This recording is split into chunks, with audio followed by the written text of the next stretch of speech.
ചർച്ചയിൽ പങ്കെടുക്കുന്നത് ഹിന്ദു ഐക്യവേദി അധ്യക്ഷൻ ആർ.വി. ബാബു, സാമൂഹ്യ നിരീക്ഷകനും കത്തോലിക്ക കോൺഗ്രസ് താമരശ്ശേരി രൂപത ഡയറക്ടറുമായ ഫാദർ സബിൻ തൂമുള്ളി, വിവിധ മുസ്ലിം സംഘടനകളുടെ കൂട്ടായ്മയായ unmasking anomalies founder doctor Abdulla Basil, Pentecostal council of ഇന്ത്യയുടെ സംസ്ഥാന കൺവീനർ പാസ്റ്റർ കെ.എ. തോമസ് എന്നിവരാണ്. ആദ്യം ശ്രീ ആർ.വി. ബാബുവിലേക്ക്. ശ്രീ ആർ.വി. ബാബു, ആരാധനാലയങ്ങളിലെ ഉച്ചഭാഷണികൾക്ക് കർശന നിയന്ത്രണം അത് കേരളത്തിൽ ഈ വർഷം ആദ്യം നടപ്പാക്കിയതാണ്. നമുക്കറിയാം, ഇത് ശബ്ദപരിധി ലംഘിക്കുന്ന ഈ മൈക്കുകൾ ഉടൻ തന്നെ നീക്കം ചെയ്യണമെന്ന് പോലീസിന്റെ ഭാഗത്തു നിന്ന് നിർദ്ദേശമുണ്ടായിരുന്നു. പക്ഷെ അത് ഫലപ്രദമായ രീതിയിൽ നടപ്പാക്കിയെന്നൊരു ചോദ്യം അവിടെ നിൽക്കുന്നുണ്ട്. പക്ഷേ അന്നുയരാത്ത വിമർശനങ്ങളാണ്, അന്നുയരാത്ത എതിർപ്പുകളാണ് ഇപ്പോൾ ബംഗാളിൽ ഈ നിയമം നടപ്പാക്കാൻ പോലീസിന്റെ ഭാഗത്തുനിന്ന് നടപടികൾ ഉണ്ടാകുമ്പോൾ, ഉച്ചഭാഷണികൾ എടുത്തു മാറ്റുമ്പോൾ ചില വിഭാഗങ്ങളുടെ ഭാഗത്തുനിന്നും എതിർപ്പുകൾ ഉയരുന്നു, വിമർശനങ്ങൾ ഉയരുന്നു. ഇത് കേരളത്തിൽ പക്ഷേ അത്തരമൊരു സാഹചര്യം നിലവിലില്ല, അത്തരമൊരു എതിർപ്പ് ഉണ്ടായിട്ടില്ല. അതിന്റെ കാരണം എന്താണെന്ന് നമുക്ക് വിശദമായി തന്നെ പരിശോധിക്കണം. പക്ഷെ എങ്ങനെയാണ് ഹിന്ദു ഐക്യവേദി ഉൾപ്പെടെയുള്ള ഹൈന്ദവ സംഘടനകൾ ഈ ബംഗാളിൽ നടപ്പാക്കുന്ന ഈ നിയമത്തോട്, അതായത് സുപ്രീം കോടതി ഈ ഉത്തരവ് നടപ്പാക്കുന്ന ഈ നടപടിയോട് ഹൈന്ദവ സംഘടനകൾ എങ്ങനെയാണ് കാണുന്നത്? ഇത് ഈ മതസ്വാതന്ത്ര്യത്തിന് മേലുള്ള ഒരു കടന്നുകയറ്റമായി ഹിന്ദു ഐക്യവേദി കാണുന്നുണ്ടോ?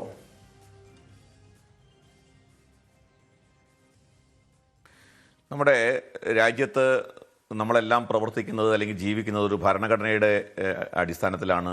ഈ നിയമങ്ങൾ നമ്മുടെ നാട്ടിൽ നടപ്പാക്കുന്നത്, ഗവൺമെൻറ് പ്രവർത്തിക്കുന്നത്, നമ്മളെല്ലാം ജീവിക്കുന്നത് ആ ഭരണഘടനയുടെ തത്വങ്ങളുടെ അടിസ്ഥാനത്തിലാണ്, നിയമത്തിൻ്റെ അടിസ്ഥാനത്തിലാണ്. നമ്മുടെ ഭരണഘടന നമുക്ക് സ്വാതന്ത്ര്യം പ്രദാനം ചെയ്യുന്നുണ്ട്.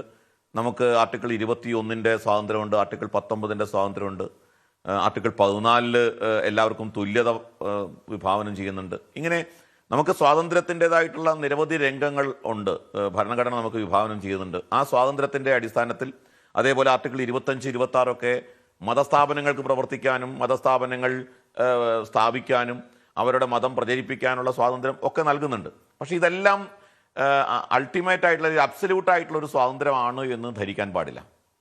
ഇത് ഒരു നിയന്ത്രണത്തിനും വിധേയമല്ലാത്ത ഒരു അനിയന്ത്രിതമായ സ്വാതന്ത്ര്യമായിട്ട് ഒരു സ്വാതന്ത്ര്യത്തെയും കോടതി അംഗീകരിച്ചിട്ടില്ല. സുപ്രീം കോടതി തന്നെ പലതവണ അത് പറഞ്ഞിട്ടുണ്ട്. മറ്റുള്ളവരുടെ സ്വാതന്ത്ര്യത്തിനുമേൽ അല്ലെങ്കിൽ അവരുടെ സമാധാന ജീവിതത്തിലേക്ക് കടന്നു കയറിക്കൊണ്ടുള്ള ഒരുത്തൻ്റെ സ്വാതന്ത്ര്യം എന്ന് പറയുന്നാൽ അത് അംഗീകരിക്കാൻ സാധ്യമല്ല എന്ന് സുപ്രീം കോടതി പലതവണ പറഞ്ഞിട്ടുണ്ട്. അതുകൊണ്ടാണ് article 25 right to propagate, right to profess ഒക്കെ പറയുമ്പോൾ തന്നെ അത് subject to public order, public morality, public health എന്നൊക്കെ പറയുന്നത്.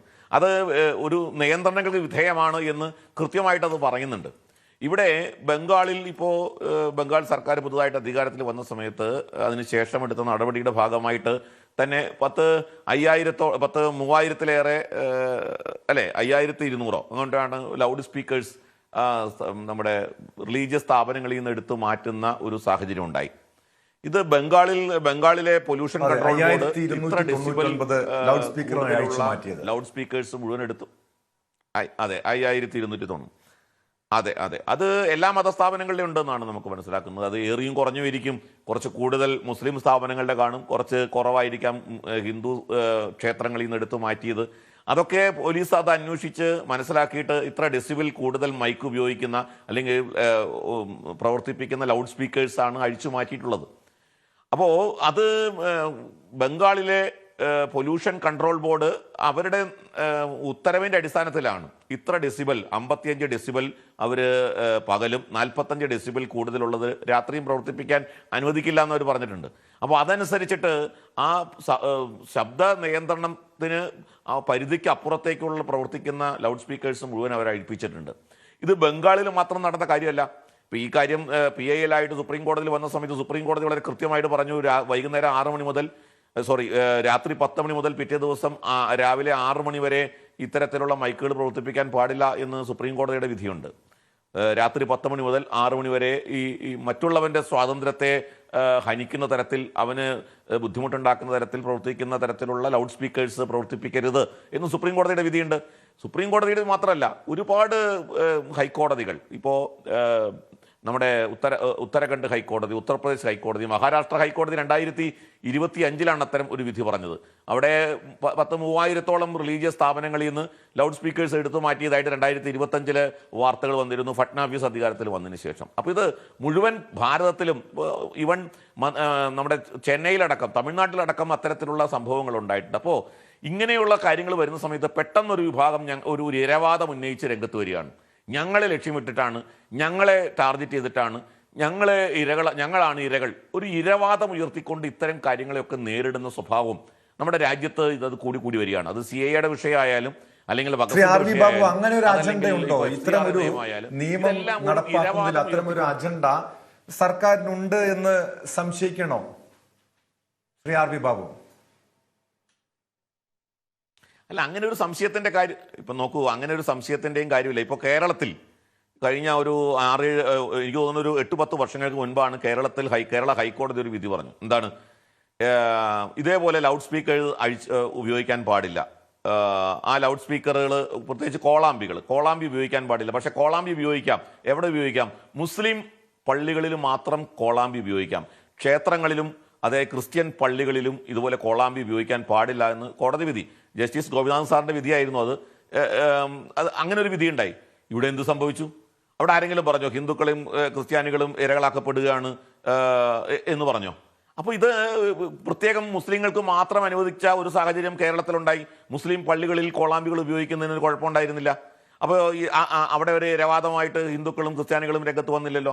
അപ്പോൾ ഇതൊരു മതത്തിനെതിരായിട്ടൊന്നും എന്നുള്ള നിലയ്ക്ക് വ്യാഖ്യാനിക്കേണ്ട. ഇത് സർക്കാർ, അവരുടെ പൊല്യൂഷൻ ഡിപ്പാർട്ട്മെന്റ്, അതേപോലുള്ള സംവിധാനങ്ങൾ ഓരോ സംസ്ഥാനത്തും അവിടുത്തെ ജനങ്ങളുടെ. ഇപ്പോൾ ഞാൻ വേറൊരു ഉദാഹരണം പറയാം.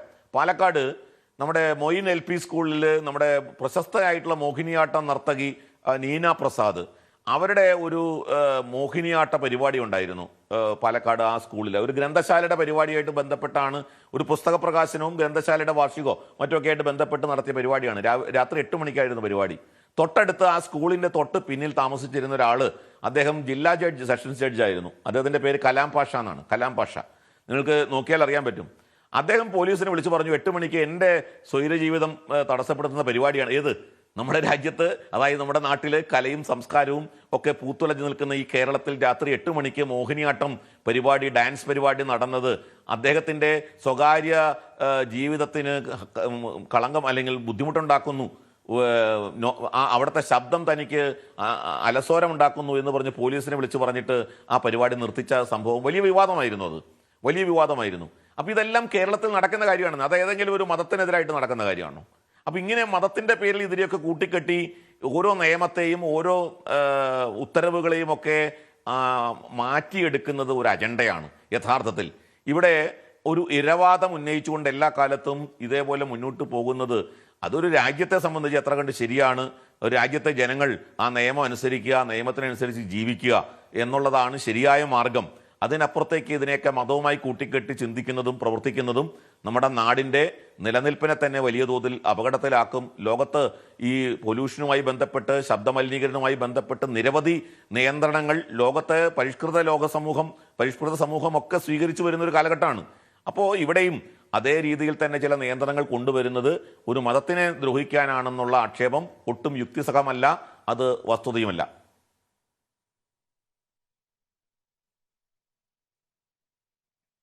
തീർച്ചയായും അങ്ങയിലേക്ക് എത്താം. ഫാദർ സബിൻ തൂമുള്ളിലെ ശ്രീ RV ബാബു സൂചിപ്പിച്ചതുപോലെ ഇതിപ്പോൾ ഒരു വിഭാഗം ആണ് ഇത്തരം ഒരു ഇരവാദം ഉന്നയിച്ചുകൊണ്ട് രംഗത്തെത്തുന്നത്. പക്ഷെ ഇത് നേരത്തെ തന്നെ ഇത് ഈ രാജ്യത്ത് സുപ്രീം കോടതി ഉത്തരവിട്ടുള്ള നിയമമാണ് ശബ്ദമലിനീകരണം. അത് ഏത് മതവിഭാഗത്തിന്റെ ഭാഗത്തു നിന്നുണ്ടായാൽ പോലും അവിടെ നിയന്ത്രണങ്ങൾ വേണം, കർശനമായി നിയമം നടപ്പാക്കണമെന്ന്. പക്ഷെ ചില സംസ്ഥാനങ്ങളിൽ മാത്രമാണ് നടപ്പാക്കിയിട്ടുള്ളത്. ഇപ്പോഴും RV ബാബു സൂചിപ്പിച്ചതുപോലെ കേരളത്തിൽ അത് പൂർണ്ണമായും, അതായത് ചില ആളുകൾക്ക് മാത്രം അല്ലെങ്കിൽ ചില വിഭാഗങ്ങൾക്ക് മാത്രം ഇത്തരം ഇളവ് കൊടുത്തു എന്നൊക്കെ അദ്ദേഹം സൂചിപ്പിക്കുന്നുണ്ട്. പക്ഷേ ഈ മതപരമായിട്ടുള്ള അല്ലെങ്കിൽ ദൈവവിശ്വാസമൊക്കെ, വിശ്വാസം നമ്മൾ പ്രകീർത്തിക്കുമ്പോൾ അല്ലെങ്കിൽ പ്രഘോഷിക്കുമ്പോൾ ഈ രീതിയിൽ വലിയ ഉച്ചഭാഷണികളുടെ ആവശ്യമുണ്ടോ? പ്രത്യേകിച്ചും അത് ആ ഒരു സമൂഹം മാത്രമുള്ള അല്ലെങ്കിൽ ഒരു പള്ളിക്കുള്ളിൽ, ഒരു ആരാധനാലയത്തിനുള്ളിൽ മാത്രം അനുഷ്ഠിക്കേണ്ട ചില ആചാരങ്ങൾ അത് മറ്റുള്ളവർക്കൊരു ബുദ്ധിമുട്ടാകുന്നുണ്ടെങ്കിൽ അവിടെയൊക്കെ നിയന്ത്രണങ്ങൾ ആവശ്യമല്ലേ? കത്തോലിക്ക സഭ ഇതിനെ എങ്ങനെയാണ്, ഈ നിയമത്തെ എങ്ങനെയാണ് കാണുന്നത്? ഇത് മുൻപ് തന്നെ, അതായത് ഇത്തരം നിയമങ്ങൾ നടപ്പാക്കാനുള്ള നിർദ്ദേശം പോലീസിന്റെ ഭാഗത്തു നിന്നും ഭരണാധികാരികളുടെ ഭാഗത്തു നിന്നും ഉണ്ടാകുമ്പോൾ അത് കൃത്യമായും നടപ്പാക്കാൻ സഭാ നേതൃത്വം തയ്യാറായിട്ടുണ്ടോ? ടോം, ഈ വിഷയവുമായി ബന്ധപ്പെട്ട് നമ്മൾ ചർച്ച ചെയ്യുമ്പോൾ ഇത് കേവലം ഒരു മതപരമായിട്ടുള്ള ഒരു വിഷയമായിട്ട് മാത്രം ഇതിനെ ഒതുക്കാൻ പാടുണ്ടോ എന്നുള്ള ചോദ്യം ഞാൻ ആദ്യം ചോദിക്കുകയാണ്. പല സംസ്ഥാനങ്ങളിലും ഇപ്പോൾ ഈ ഉച്ചഭാഷണയുമായി ബന്ധപ്പെട്ട് പുതിയ ഉത്തരവുകളൊക്കെ വന്നിട്ടുണ്ട്. ആ ഉത്തരവുകൾ എന്തുകൊണ്ടാണ് കേവലം മത ആരാധനാലയങ്ങളുമായി മാത്രം ബന്ധപ്പെട്ട് നിൽക്കുന്നത്? എന്റെ അഭിപ്രായത്തിൽ ഏതൊക്കെ തരത്തിൽ ശബ്ദ മലിനീകരണം ഉണ്ടാകുന്നുണ്ടെങ്കിലും അതെല്ലാം നിയന്ത്രിക്കപ്പെടണം. അത് രാഷ്ട്രീയ പാർട്ടികൾ നടത്തുന്ന സമ്മേളനങ്ങളായിക്കൊള്ളട്ടെ, മറ്റ് സംഘടനാ സംവിധാനങ്ങൾ നടത്തുന്ന സമ്മേളനങ്ങളായിക്കൊള്ളട്ടെ, എവിടെയും മനുഷ്യന്റെ സ്വസ്ഥതയ്ക്ക് സ്വൈര്യത്തിന് വിഘാതം സൃഷ്ടിക്കുന്ന തരത്തിൽ ശബ്ദം ഉണ്ടാകുന്നുണ്ട് എങ്കിൽ അത് നിയന്ത്രിക്കപ്പെടണം. ഇത് കത്തോലിക്ക സഭയുടെ നിലപാട് ഇത് തന്നെയാണ്. ഈ വിഷയവുമായി ബന്ധപ്പെട്ട് ഈ എന്നോട് ഇതിൽ പ്രതികരണം നടത്തണമെന്ന് പറഞ്ഞതിന് ശേഷം ഞാൻ ഒരു ഗൂഗിളിൽ ഒരു അന്വേഷണം തന്നെ നടത്തിയപ്പോൾ ഇതിനു മുൻപ് ഞാൻ മനസ്സിലാക്കുന്നിടത്തോളം ഉത്തർപ്രദേശ് പോലെയുള്ള പല സംസ്ഥാനങ്ങളിലും ഈ ലൗഡ് സ്പീക്കർ ഉപയോഗവുമായി ബന്ധപ്പെട്ട് വന്ന നിയമങ്ങളെക്കുറിച്ച് CBCI തലത്തിലും KCBC തലത്തിലും നടത്തിയ പ്രതികരണങ്ങളെല്ലാം അത് പാരിസ്ഥിതികമായിട്ടുള്ള ഒരു വിഷയമാണ്. പാരിസ്ഥിതിക ആഘാതം സൃഷ്ടിക്കുന്ന തരത്തിൽ ഉച്ചഭാഷണികൾ ഉപയോഗിക്കുന്നുണ്ട് എന്ന് ശ്രദ്ധയിൽപ്പെട്ടാൽ അത് ഒഴിവാക്കും, അതിനോട് സഹകരിക്കും എന്നുള്ളതാണ് കത്തോലിക്ക സഭയുടെ നിലപാട് എന്നുള്ളതാണ് എനിക്ക് മനസ്സിലാക്കാനായിട്ട് കഴിഞ്ഞിട്ടുള്ളത്. കത്തോലിക്ക സഭയുടെ മതബോധന ഗ്രന്ഥത്തിൽ അതിന്റെ പാരഗ്രാഫ് 2238 പറയുന്ന ഒരു കാര്യമുണ്ട്. ഓരോ പൗരനും രാജ്യത്തിന്റെ അധികാരികളോട് അനുസരിക്കാനുള്ള ഉത്തരവാദിത്വമുണ്ട്. എങ്ങനെ? ധാർമ്മികമായിട്ടുള്ള വിഷയങ്ങളിൽ ചോദ്യം ചെയ്യപ്പെടുന്നില്ലെങ്കിൽ മാത്രം, അധാർമികമായ ഒരു കാര്യത്തിന് വേണ്ടി നിർബന്ധിക്കാതിരിക്കുന്നിടത്തോളം കാലം രാജ്യത്തിന്റെ നിയമങ്ങൾ അനുസരിക്കാൻ എല്ലാവർക്കും കടമയുണ്ട് എന്ന് പറയുന്നുണ്ട്.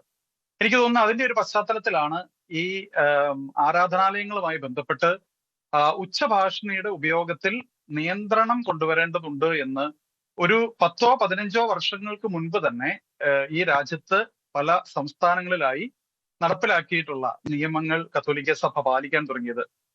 എന്റെ ഓർമ്മ ശരിയാണെങ്കിൽ എത്രയോ വർഷങ്ങളായി ഈ സ്ഥിരമായിട്ടുള്ള ആരാധനയ്ക്ക് കെട്ടിടത്തിന് പുറത്തേക്ക് ശബ്ദം വരത്തക്ക രീതിയിലുള്ള സ്പീക്കറുകളോ അതല്ലെങ്കിൽ ഈ കോളാമ്പിയൊക്കെ പോലെയുള്ള സാധനങ്ങളോ ഒന്നും കത്തോലിക്ക സഭയിലെ പള്ളികളിലൊന്നും ഉപയോഗിക്കാറില്ല എന്നുള്ളതാണ് ഞാൻ പൊതുവെ മനസ്സിലാക്കുന്നുള്ളത്. അതിന് ഒരു കാര്യം ഞാൻ അന്വേഷിച്ചപ്പോൾ മനസ്സിലായിട്ടുള്ള ഒരു കാര്യം, ഇത് ഒരു രാജ്യത്തിന്റെ നിയമമായിട്ട് വരുന്നത് എങ്ങനെയാണ്? എൻവയോൺമെന്റ് പ്രൊട്ടക്ഷൻ ആക്ട് 1986 കീഴിൽ noise pollution regulation and control rules 2000 ഈ 2 നിയമങ്ങളുടെ അടിസ്ഥാനത്തിലാണ്, ഈ ചട്ടങ്ങളുടെ അടിസ്ഥാനത്തിലാണ് ഇവിടെ ഇങ്ങനെ ഒരു നിയമം ഉള്ളത് എന്നുള്ളതാണ് എനിക്ക് മനസ്സിലാക്കാനായിട്ട് കഴിഞ്ഞിട്ടുള്ളത്. അപ്പൊ അവിടെ പറഞ്ഞു വെക്കുന്ന ഒരു കാര്യം ഇതാണ്: ഒരു ഓഡിറ്റോറിയം ആയിക്കൊള്ളട്ടെ, അല്ലെങ്കിൽ പള്ളി ആയിക്കൊള്ളട്ടെ, മസ്ജിദ് ആയിക്കൊള്ളട്ടെ, അമ്പലം ആയിക്കൊള്ളട്ടെ, വീടായിക്കൊള്ളട്ടെ, ഒഫീഷ്യൽ സ്പേസ് ഏതും എവിടെയും 4 ചുവരുകൾക്കുള്ളിൽ നമുക്ക് പുറപ്പെടുവിക്കാവുന്ന ശബ്ദം എത്രയാണ് എന്നതിനെ കുറിച്ച് പറയുന്നത് ഇങ്ങനെയാണ്: സ്വകാര്യ കെട്ടിടത്തിൽ സ്പീക്കർ ഉപയോഗിക്കാം, പക്ഷേ ആ സ്ഥലത്തിന്റെ അതിർത്തിയിൽ എത്തുന്ന ശബ്ദം ആ പ്രദേശത്തെ അനുവദനീയമായ പരിസര ശബ്ദ നിലവാരത്തിൽ 5 ഡെസിബലിൽ കൂടാൻ പാടില്ല. ഇതാണ് ഈ നിയമങ്ങൾ നിർദ്ദേശിക്കുന്ന കാര്യം. എന്ന് പറഞ്ഞു കഴിഞ്ഞാൽ, ഇപ്പോൾ ഒരു റെസിഡൻഷ്യൽ ഏരിയയിൽ ഡേ ടൈമിൽ 55 ഡെസിബൽ ആണ് നിഷ്കർഷിച്ചിരിക്കുന്ന ഒരു ശബ്ദമെങ്കിൽ, അത് രാത്രിയിൽ അത് 45 ഡെസിബൽ ആണ് എങ്കിൽ, ഈ ആരാധനാലയത്തിൽ നിന്നോ അല്ലെങ്കിൽ ഈ കെട്ടിടത്തിന്റെ അകത്തു നിന്നോ പുറത്തു വരുന്ന ശബ്ദം 55നോട് ചേർന്ന് പിന്നെ 5 കൂടി, അതായത് ആ കെട്ടിടത്തിന്റെ അല്ലെങ്കിൽ ആ പരിസരത്തിന്റെ അവരുടെ അതിർത്തി, ആ അതിർത്തിയിൽ ഈ 55 അല്ലെങ്കിൽ 60 ഡെസിബലിൽ കൂടുതൽ ശബ്ദം ഉണ്ടാകാൻ പാടില്ല. അതാണ് ഇവിടെ നിലനിൽക്കുന്ന നിയമം. എനിക്ക് തോന്നുന്നു അത് പാരിസ്ഥിതികവുമായിട്ടുള്ള പക്ഷേ ഫാദർ സംരക്ഷണവുമായി ബന്ധപ്പെട്ട് നിൽക്കുന്ന സബിൻ ഒരു തൂങ്ങുളി, നിയമമാണ്. ചില ഘട്ടങ്ങളിലൊക്കെ ആ നിയമം ലംഘിക്കപ്പെടുന്നില്ല. പ്രത്യേകിച്ചും ഞായറാഴ്ച ദിവസമോ മറ്റ് സാധാരണ ദിവസങ്ങളിലോ ആരാധനയുടെ കാര്യത്തെക്കുറിച്ചല്ലേ സൂചിപ്പിക്കുന്നത്. ചില തിരുനാളുകളിൽ, കാരണം 10 ദിവസത്തോളം ഈ നോവേന അതല്ലെങ്കിൽ മറ്റ് ധ്യാനങ്ങളൊക്കെ ഉള്ള സമയങ്ങളിലൊക്കെ പള്ളികളിൽ നിന്നും വലിയ രീതിയിൽ ശബ്ദം പുറപ്പെടുവിക്കുന്നുണ്ട്. ചില ധ്യാന കേന്ദ്രങ്ങളിൽ നിന്ന് സമാനമായ അവസ്ഥകൾ ഉണ്ടാകാറില്ലേ? ഞാൻ പറഞ്ഞല്ലോ, കത്തോലിക്ക സഭ അല്ലെങ്കിൽ രൂപതകൾ എല്ലാം വളരെ കൃത്യമായിട്ടുള്ള നിർദ്ദേശം, ഈ നിയമം പാലിക്കപ്പെടണം എന്ന് പറഞ്ഞ് തന്നെയാണ് നൽകിയിട്ടുള്ളത്. പക്ഷേ അത് ലംഘിക്കപ്പെടുന്ന സാഹചര്യങ്ങൾ ഉണ്ടാകാം. അങ്ങനെ ലംഘിക്കപ്പെടുന്ന സാഹചര്യങ്ങൾ ഉണ്ടെങ്കിൽ അത് കൃത്യമായിട്ട് അന്വേഷിക്കുകയും അതിന് ഉചിതമായിട്ടുള്ള നടപടികൾ പോലീസ് സംവിധാനങ്ങൾക്ക് സ്വീകരിക്കുകയും ചെയ്യാം. പക്ഷെ ഞാൻ പറഞ്ഞത്, കത്തോലിക്ക സഭയുടെ നിലപാട്, നമ്മളുടെ ക്രൈസ്തവ സമൂഹത്തിന്റെ ഒരു പൊതുവായ നിലപാട് എന്ന് പറയുന്നത് മറ്റുള്ളവർക്ക് ബുദ്ധിമുട്ടുണ്ടാവുക അല്ലെങ്കിൽ പാരിസ്ഥിതിക ആഘാതം വരത്തക്ക രീതിയിൽ ഒരു വിധത്തിലും ശബ്ദം പുറപ്പെടുവിക്കാതിരിക്കുക എന്നുള്ളതാണ്. ഇനി ഇതിന്റെ ഈ 4 ചുവരുകൾക്ക് പുറത്ത് അതിന് വേറെ നിയമമാണ് ഈ നാട്ടിൽ നിലനിൽക്കുന്നതെന്നാണ് ഞാൻ മനസ്സിലാക്കിയിട്ടുള്ളത്. പള്ളിപ്പെരുന്നാളുകള്, അതേപോലെ ഉത്സവങ്ങളുമൊക്കെയായി ബന്ധപ്പെട്ട് ഒക്കെ അതെന്താണ് എന്ന് ഞാൻ മനസ്സിലാക്കിയിട്ടുള്ളതനുസരിച്ച് നമ്മൾ പോലീസ് സ്റ്റേഷനിൽ നിന്ന് പെർമിഷൻ എടുക്കണം. ആ പെർമിഷനിൽ വളരെ കൃത്യമായിട്ട് നമ്മൾ ഏത് രീതിയിലാണ് ശബ്ദം ഉപയോഗിക്കുക തുടങ്ങിയ കാര്യങ്ങൾ അവരെ കൃത്യമായിട്ട് ബോധ്യപ്പെടുത്തുകയും അത് നിശ്ചിത സമയത്തേക്ക്, രാത്രി 10 മണി വരെയാണ് ആ ശബ്ദം നമുക്ക് ഉപയോഗിക്കാനായിട്ട് കഴിയുക. അതിന് ട്രഷറിയിൽ ചെലാൻ അടച്ച് പണം കെട്ടിവെച്ചിട്ടൊക്കെയാണ് നമ്മൾ അത്തരം കാര്യങ്ങൾ ചെയ്യുക. അത് അനുവദനീയമാകുന്നുണ്ട്. ഞാൻ മനസ്സിലാക്കുന്നിടത്തോളം ഒരു വർഷത്തിൽ 10 ദിവസമോ 12 ദിവസമോ ഒരു ഇളവ് പ്രഖ്യാപിച്ചിട്ടുള്ളതായിട്ട് എവിടെയോ ഞാൻ നിയമത്തിൽ വായിച്ചതായിട്ട് ഓർക്കുന്നു. ഇതാണ് അപ്പൊ ഈ നിയമങ്ങൾ, നിലനിൽക്കുന്ന ഈ നിയമങ്ങൾ പരമാവധി വ്യക്തമാണ്. അങ്ങിലേക്ക് എത്താം. ഡോക്ടർ അബ്ദുള്ള ബാസിൽ, ഇതിപ്പോൾ BJP ഭരിക്കുന്ന സംസ്ഥാനങ്ങളിൽ, മഹാരാഷ്ട്രയിൽ, UP-യിൽ, ഏറ്റവും ഒടുവിൽ ബംഗാളിലൊക്കെയാണ് ഈ നിയമം കർശനമായി നടപ്പാക്കുന്നത്. UP-യിൽ കൂടുതലും മുസ്ലിം മസ്ജിദുകൾക്ക് മേലാണ് ഇത്തരം നിയന്ത്രണങ്ങൾ വന്നത്, കൂടുതലും ഉച്ചഭാഷിണികൾ പിടിച്ചെടുത്തത്. ബംഗാളിൽ 5299 ഉച്ചഭാഷിണികൾ പിടിച്ചെടുത്തതിൽ കൂടുതലും മുസ്ലിം മതവിഭാഗങ്ങളുടെ ആരാധനകളിൽ നിന്നാണ്. അതായത് ഇത് കൃത്യമായൊരു അജണ്ടയുടെ ഭാഗമായി ഈ നിയമം നടപ്പാക്കുന്നുണ്ടെന്നാണോ മുസ്ലിം സംഘടനകളുടെ ഒരു നിലപാട്? അത്തരമൊരു ആശങ്കയാണോ നിങ്ങൾക്കുള്ളത്? ഇവിടെ നമ്മൾ ഒന്നാമതായി മനസ്സിലാക്കേണ്ടത്, ഇവിടെ പല ആളുകളും സൂചിപ്പിച്ചതുപോലെ ശബ്ദമലിനീകരണം എന്ന് പറയുന്നത് വലിയൊരു പ്രശ്നം തന്നെയാണ്. ഇത് പലതരത്തിൽ, ഇപ്പോൾ നമ്മളെ സംബന്ധിച്ചിടത്തോളം നമ്മൾ ഇന്ത്യയിൽ നിന്നാണ് സംസാരിക്കുന്നത്. ഇന്ത്യൻ സൊസൈറ്റി എന്ന് പറയുന്നത് വളരെ ലൗഡ് ആയിട്ടുള്ള സൊസൈറ്റിയാണ്. ഇത് ഈ ആരാധനാലയങ്ങളിൽ മാത്രം ഒതുങ്ങുന്ന ഒരു വിഷയമല്ല. അപ്പൊ നമ്മുടെ ഹോണടികൾ, നമ്മുടെ ഗാനമേളകൾ, അതേപോലെ തന്നെ പലതരത്തിലുള്ള പ്രോഗ്രാമുകൾ, പിന്നെ പബ്ലിക് പ്രോഗ്രാമുകൾ, രാഷ്ട്രീയ പ്രോഗ്രാമുകളൊക്കെ നിരന്തരമായി നടക്കുന്ന ഒരു സൊസൈറ്റിയാണ് നമ്മുടേത്. അപ്പോൾ തീർച്ചയായും അതിന് നമ്മൾ ശാസ്ത്രീയമായി പരിശോധിച്ച് നോക്കിയാൽ അത് പലതരത്തിലുള്ള പ്രശ്നങ്ങൾ ഉണ്ടാക്കുന്നുണ്ട്. അത് തിരിച്ചറിഞ്ഞുകൊണ്ട് ചെറിയ മാറ്റങ്ങൾ സംഭവിക്കുക എന്നുള്ളത് വളരെ സ്വാഭാവികമായി സംഭവിക്കേണ്ട ഒരു കാര്യമാണ്. അപ്പൊ അതിൽ ഈ ആരാധനാലയങ്ങളും അതിൽ പെടും. അപ്പൊ നമ്മൾ ആരാധനാലയങ്ങളിലെ മാത്രം ശബ്ദം നിയന്ത്രിച്ചുകൊണ്ട് കാര്യമില്ല. ഹോണും മറ്റ് സംഗീത നിശകളും അതേപോലെ തന്നെ DJ പാർട്ടികളും പിന്നെ ഗാനമേളകളും ഇതെല്ലാം ഒരേപോലെ തന്നെ നിയന്ത്രിക്കപ്പെടേണ്ടുന്ന ഒരു കാര്യമാണ്. അവിടെ നമുക്ക് കാണാൻ സാധിക്കുന്ന ഒരു കാര്യം, ഇപ്പൊ മുസ്ലിം സമൂഹത്തിനെ കുറിച്ചാണ് ചോദിച്ചെന്നുള്ളത് കൊണ്ട് ഇവിടെ നമ്മൾ മനസ്സിലാക്കേണ്ട ഒരു കാര്യം, ഇപ്പൊ കേരളത്തിലുള്ള മുസ്ലിം സൊസൈറ്റിയിൽ നിന്ന് ഈ വിഷയവുമായി ബന്ധപ്പെട്ട് കൊണ്ടുവന്നിട്ടുള്ള പ്രതികരണങ്ങൾ എന്താണ് എന്നാണ് പരിശോധിച്ച് നോക്കിയാൽ, ഏതാനും വർഷങ്ങൾക്ക് മുമ്പ് ബഹുമാനനായ പാണക്കാട് തങ്ങൾ, ഹൈദരലി തങ്ങൾ ഒരു പിന്നെ ആഹ്വാനം തന്നെ നടത്തിയിരുന്നു. അത് ഇതേ കാര്യം വിശദീകരിച്ചുകൊണ്ടാണ് അദ്ദേഹം പറഞ്ഞത്. അതിനു മുമ്പ് തന്നെ കേരളത്തിലെ വിവിധ സംഘടനകൾ, മുസ്ലിം മത സംഘടനകൾ തന്നെ ഈ വിഷയം ഉന്നയിച്ചുകൊണ്ട് മുന്നോട്ട് വന്നിട്ടുണ്ടായിരുന്നു. പാണക്കാട് തങ്ങൾ അത് ഏറ്റെടുത്തപ്പോൾ അത് കൂടുതൽ ചർച്ചയായി എന്ന് മാത്രം.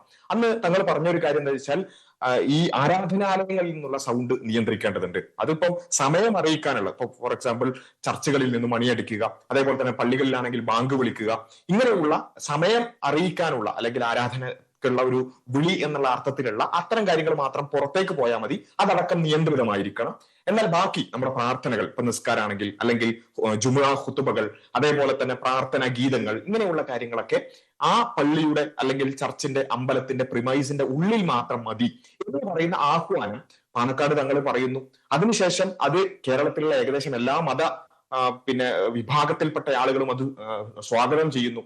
വളരെ സന്തോഷത്തോടു കൂടി തന്നെ പല ആരാധനാലയങ്ങളിലും അത് നടപ്പിലാക്കപ്പെടുന്നു. നമ്മളൊക്കെ കണ്ടിട്ടുള്ള ഒരു വ്യത്യാസതാണ്. ഇപ്പൊ നമ്മളുടെയൊക്കെ പള്ളിയിൽ, ഞാനൊക്കെ പോയിരുന്ന പള്ളിയിൽ എന്ന് വെച്ചാൽ ആദ്യം കോളാമ്പി ആയിരുന്നു. ഒരു RB ബാബു പറഞ്ഞതുപോലെയല്ല, മറിച്ച് ഇത് വളരെ സ്വാഭാവികമായി വളരെ സന്തോഷത്തോടു കൂടി ഇതിന്റെ പ്രശ്നം ബോധവൽക്കരിക്കപ്പെട്ടപ്പോ അവിടെ കൃത്യമായി പരിവർത്തനം നടന്നിട്ടുണ്ട്. കോളാമ്പികൾ മാറ്റി നമ്മുടെയൊക്കെ പള്ളിയിൽ, ഇപ്പൊ ഞങ്ങൾ പോയിക്കൊണ്ടിരിക്കുന്ന പള്ളിയിൽ അല്ലെങ്കിൽ നമ്മൾ അറിയുന്ന എല്ലാ പള്ളികളിലും കോളാമ്പികൾ മാറ്റി അവിടെ സാധാരണ സ്പീക്കർ വെച്ചു. ഈ സൗണ്ടിന്റെ പരിധികൾ അനുസരിച്ചുകൊണ്ട് മാത്രം. ഇപ്പൊ മുസ്ലിം പള്ളികളൊക്കെ അങ്ങനെയാണെന്നാണ് ഞാൻ മനസ്സിലാക്കുന്നത്. ഏതെങ്കിലും പള്ളികൾ അതിപ്പോഴും അത് മാറ്റാത്തതുണ്ടെങ്കിൽ മാറ്റേണ്ടതാണ്. അപ്പൊ ഞാൻ പറഞ്ഞു വന്നത്, എല്ലാ പള്ളികളിലും ഇപ്പൊ 2 ആംപ്ലിഫയറിന് 2 സെറ്റിംഗ്സ് ആണ്. എന്ന് വെച്ചാൽ ഒന്ന് ബാങ്ക് വിളിക്കാനുള്ളത്, സമയം അറിയിക്കാൻ, പ്രാർത്ഥനാ സമയം അറിയിക്കാനുള്ള ഒരു മിനിറ്റോ 1.5 മിനിറ്റോ ഉള്ള ബാങ്ക് വിളിക്കാനുള്ള പുറത്തേക്കുള്ള സ്പീക്കറും, ബാക്കി പ്രാർത്ഥനകൾ മുഴുവൻ പള്ളിയുടെ അകത്തും. ഇതിങ്ങനെ തന്നെയാണ് പോകുന്നത്. ഇത് ആവശ്യവുമാണ്. ഈ മാറ്റം നല്ലതാണ്. കാരണം അത് എല്ലാ മതവിഭാഗങ്ങളും അത് അംഗീകരിച്ചുകൊണ്ട് അത് ആ രൂപത്തിൽ മാറുക എന്ന് പറയുന്നത് വളരെ നല്ല കാര്യമാണ്. എന്ന് മാത്രമല്ല, അത് രോഗികളാകട്ടെ, അതേപോലെ തന്നെ വിദ്യാർത്ഥികളാകട്ടെ, അങ്ങനെയുള്ള ആളുകൾക്ക് വലിയ പ്രയാസമായിരിക്കും. അല്ലാതെ നിരന്തരമായി പ്രാർത്ഥനകളും അവിടെയുള്ള ഉപദേശങ്ങളൊക്കെ പുറത്തേക്ക് ഇങ്ങനെ കേൾക്കുകയാണെന്നുണ്ടെങ്കിൽ വലിയ പ്രയാസം തന്നെയാണ്, യാതൊരു സംശയമില്ല. ഇവിടെ ഞാൻ പറയുന്നത്, ഇത്ര നേരം ഞാൻ വിശദീകരിച്ചത് ഒരു കേരള മോഡലാണ്, അതല്ലേ കേരള സ്റ്റോറി എന്ന് വേണമെങ്കിൽ പറയാം. കാരണം എന്താ വെച്ചാൽ അതിന്റെ പ്രശ്നങ്ങൾ ബോധവൽക്കരിച്ച് അത് എല്ലാവരും ഉൾക്കൊണ്ട് എല്ലാ മതവിഭാഗങ്ങളും, അന്ന് പാണക്കാട് തങ്ങള് അത് പറഞ്ഞപ്പോൾ അന്ന് ഹൈന്ദവ പണ്ഡിതന്മാർ, ക്രൈസ്തവ പണ്ഡിതന്മാരൊക്കെ വളരെ സന്തോഷത്തോടുകൂടി അത് സ്വീകരിക്കുന്നു. അതിനെക്കുറിച്ചുള്ള ചർച്ചകൾ നടക്കുന്നു, വലിയ പരിവർത്തനം ഉണ്ടാകുന്നു. ഇത് വളരെ സ്വാഭാവികമായി നടക്കുന്ന ഒരു കേരള സ്റ്റോറിയാണ് നമ്മൾ കണ്ടത്. എന്നാൽ ഇവിടെ ഞാൻ പറയുന്നത്, ഇത് എന്തുകൊണ്ടാണ് ഇങ്ങനെ സംഭവിച്ചത്? ഇവിടെ വിഷയം ശബ്ദ മലിനീകരണമാണ്. എന്നാൽ വിഷയം വേറെന്തെങ്കിലും ആണെങ്കിലാണ് ഇപ്പോൾ നടക്കുന്നത് പോലെയുള്ള പ്രശ്നങ്ങൾ ഉണ്ടാവുക. നമ്മൾ ആദ്യം ചോദിക്കേണ്ട ഒരു ചോദ്യതാണ്, നമ്മുടെ വിഷയം ശബ്ദ മലിനീകരണമാണോ, അതല്ല വേറെന്തെങ്കിലും അജണ്ടകളാണോ, ഏതെങ്കിലും വിഭാഗത്തോടുള്ള പ്രശ്നം തീർക്കലാണോ? ഇതാണ് നമ്മൾ ആദ്യം സ്വയം ചോദിക്കേണ്ട ഒരു ചോദ്യം. ബംഗാളിലാണെങ്കിലും അതിനു മുമ്പ് UP-യിലാണെങ്കിലും ഒക്കെ സംഭവിച്ചുകൊണ്ടിരിക്കുന്ന കാര്യം, ചില ആളുകളുടെ അവർക്ക് അവരുടെ വോട്ട് ബേസിൽ അടക്കം, അവർ ഇത്രയും കാലം അവരുടേതായി മാത്രം കണ്ടിരുന്ന വോട്ട് ബേസിൽ അടക്കം ചോർച്ച സംഭവിക്കുന്നു എന്ന് അവസാനം വന്ന കോക്രോച്ച് ജനതാ പാർട്ടിയുടെ, അതേപോലെ തന്നെ ഡൽഹിയിൽ നടന്ന സമരങ്ങളിലൂടെയൊക്കെ മനസ്സിലാകുമ്പോൾ അതിൽ നിന്ന് എങ്ങനെയെങ്കിലും വഴിതിരിച്ചു വിടാനും, അതേപോലെ തന്നെ ഒക്കെ വിഷയങ്ങൾ ഉണ്ടാക്കിക്കൊണ്ട് വിവിധ മതങ്ങൾക്കിടയിലും മതസ്ഥർക്കിടയിലും പ്രശ്നങ്ങൾ ഉണ്ടാക്കാനും വേണ്ടിയുള്ള ശ്രമമാണ് മറുഭാഗത്ത് നടക്കുന്നത്. ശബ്ദമലിനീകരണമാണ് പ്രശ്നം എന്നുണ്ടെങ്കിൽ അത് എല്ലായിടത്തും ഒരുപോലെ പതിയെ സാവധാനം ബോധവൽക്കരണങ്ങളിലൂടെ അത് ബോധ്യപ്പെടുത്തി നടത്തേണ്ട ഒരു കാര്യമാണ്. ഇപ്പൊ ഏറ്റവും അവസാനം നടന്നിട്ടുള്ള ബംഗാളിലുള്ള വിഷയം അവിടെയുള്ള ISF-ന്റെ ഒരു MLA പത്രസമ്മേളനം നടത്തി പിന്നെ പറഞ്ഞത് ഞാൻ ശ്രദ്ധിച്ചത്, അവിടെ ഒരു തരത്തിലുള്ള രേഖാമൂലമുള്ള ഒരു കാര്യവും കൊടുക്കാതെ, കാരണം എന്താ വെച്ചാൽ ഓരോ ഏരിയാസ് ആയിട്ട് നിശ്ചയിച്ചിട്ടുണ്ട്. സൈലന്റ് സോൺ ഉണ്ട്, ഇൻഡസ്ട്രിയൽ സോൺ ഉണ്ട്, ഇങ്ങനെയുള്ള സോണുകളായി തിരിച്ചുകൊണ്ട് ആ സോണുകൾക്ക് അനുസരിച്ചാണ് ഈ ശബ്ദ നിയന്ത്രണം വേണ്ടത്. അതിൽ കൃത്യമായ രേഖാമൂലം പള്ളികൾക്കാണെങ്കിലും അമ്പലക്കാണെങ്കിലും ആ രേഖാമൂലമുള്ള കാര്യങ്ങൾ കൊടുത്ത് അതിലൂടെയാണ് നടത്തിയെടുക്കേണ്ടത്. അതൊന്നുമില്ലാതെ പോലീസ് പോയി പിന്നെ ജസ്റ്റ് വാക്കാൽ പറഞ്ഞ് അതൊക്കെ പിന്നെ അഴിച്ചു മാറ്റണം എന്ന് പറയാം, അങ്ങനെയുള്ള ഒരു നടപടിയാണ് നമുക്ക് അവിടെ കാണാൻ സാധിക്കുന്നത്. അവിടെ സ്വാഭാവികമായിട്ടും ഇത്രയും കാലമുള്ള ഒരു കാര്യം പെട്ടെന്ന് മാറ്റുമ്പോൾ ഒരു ബോധവൽക്കരണം ഇല്ലാതെ അതിന്റെ പ്രശ്നം എന്താണെന്ന് പഠിപ്പിക്കാതെ നടക്കുമ്പോഴുള്ള ഒരു പ്രശ്നമാണ്. അതുകൊണ്ട് ഞാൻ പറയുന്നത്, ഇവിടെ ശബ്ദമാണ് പ്രശ്നം, വേറെന്തെങ്കിലും ആണോ പ്രശ്നം എന്നുള്ളതാണ്. ഇപ്പൊ ഞാൻ വേറൊരു ഉദാഹരണം പറയാം. ഇപ്പൊ പല ജെന്യൂനായ കേസ്, ഇപ്പോ ലഹരി എന്ന് പറയുന്നത് വളരെ ജെന്യൂനായി നമ്മളെല്ലാവരും എതിർക്കേണ്ട ഒരു കാര്യമാണ്. പക്ഷെ ചില ആളുകൾക്ക് ലഹരിയുമായി ബന്ധപ്പെട്ടുകൊണ്ടുള്ള വിഷയം ലഹരിയല്ല അവരുടെ തലയിലുള്ളത്, അവരുടെ തലയിൽ വർഗീയതയാണുള്ളത്. ഇവിടെ സംസാരിച്ചുകൊണ്ടിരിക്കുന്ന RV ബാബു, അദ്ദേഹം നടത്തിയ ഒരു ഫേസ്ബുക്കിൽ നടത്തിയ ഒരു പരാമർശം കേസെടുത്ത് ഒരു വിഷയമാണ്. എന്ന് വെച്ചാൽ അദ്ദേഹത്തിന്റെ വിഷയം ലഹരിയൊന്നുമല്ല. അദ്ദേഹം പറയുന്നത് മുസ്ലിം സമുദായമാണ് ലഹരിയുടെ പിന്നിൽ ഏറ്റവും കൂടുതൽ. എന്ത് ഡാറ്റ ഉള്ളത് ഒന്നുമില്ല. പക്ഷെ അദ്ദേഹത്തിനെ സംബന്ധിച്ചിടത്തോളം ലഹരിയല്ല പ്രശ്നം, അദ്ദേഹത്തിന്റെ മനസ്സിലുള്ള വർഗീയതയാണ് പ്രശ്നം. ഇതേപോലെ ശബ്ദമലിനീകരണമാണെങ്കിൽ തീർച്ചയായും അതിന്റെ മെറിറ്റിൽ നോക്കി, നിയമം എന്താണെന്ന് നോക്കി, എങ്ങനെ നടപ്പിലാക്കണം നോക്കി ഒരു കേരള മോഡലിൽ വളരെ സുന്ദരമായി നടപ്പിലാക്കുന്നതേ ഉള്ളൂ. പക്ഷെ ഇവിടെ ശബ്ദം നല്ല പ്രശ്നം, ശബ്ദമലിനീകരണം അല്ല പ്രശ്നം, മറിച്ച് അവർക്ക് ചില അജണ്ടകളുണ്ട്. സ്വന്തം കാലിന്റെ അടിയിലുള്ള മണ്ണൊലിച്ചു പോകുന്നു എന്ന് പറയുമ്പോൾ രാഷ്ട്രീയ RV ബാബു, ഡോക്ടർ അബ്ദുള്ള ബാസിൽ പറയുന്നത് ഒരു ഗൗരവമായിട്ടുള്ള വിഷയമാണ്. ഇവിടെ ശബ്ദമല്ല, ഇതിന് പിന്നിൽ ഒരു വർഗീയ അജണ്ടയുണ്ട്. സ്വാഭാവികമായും അത്തരമൊരു ബോധപൂർവം ഒരു വിഭാഗത്തെ ലക്ഷ്യമിട്ടുകൊണ്ടുള്ള ഒരു നീക്കമാണ് ബംഗാൾ സർക്കാരിന്റെ ഭാഗത്തുനിന്ന് ഉണ്ടാകുന്നതെന്നാണ്. അതെ അതെ, തീർച്ചയായും അതാണ് ഞാൻ പറഞ്ഞത്. നമ്മുടെ രാജ്യത്ത് അല്ല എന്നോടല്ലേ ചോദ്യം എന്നോടാണല്ലോ. അപ്പൊ ടോം, ഈ നമ്മുടെ രാജ്യത്ത് ഒരുപാട് നിയമനിർമ്മാണങ്ങൾ പല സന്ദർഭങ്ങളിലായിട്ട് വരാറുണ്ട്.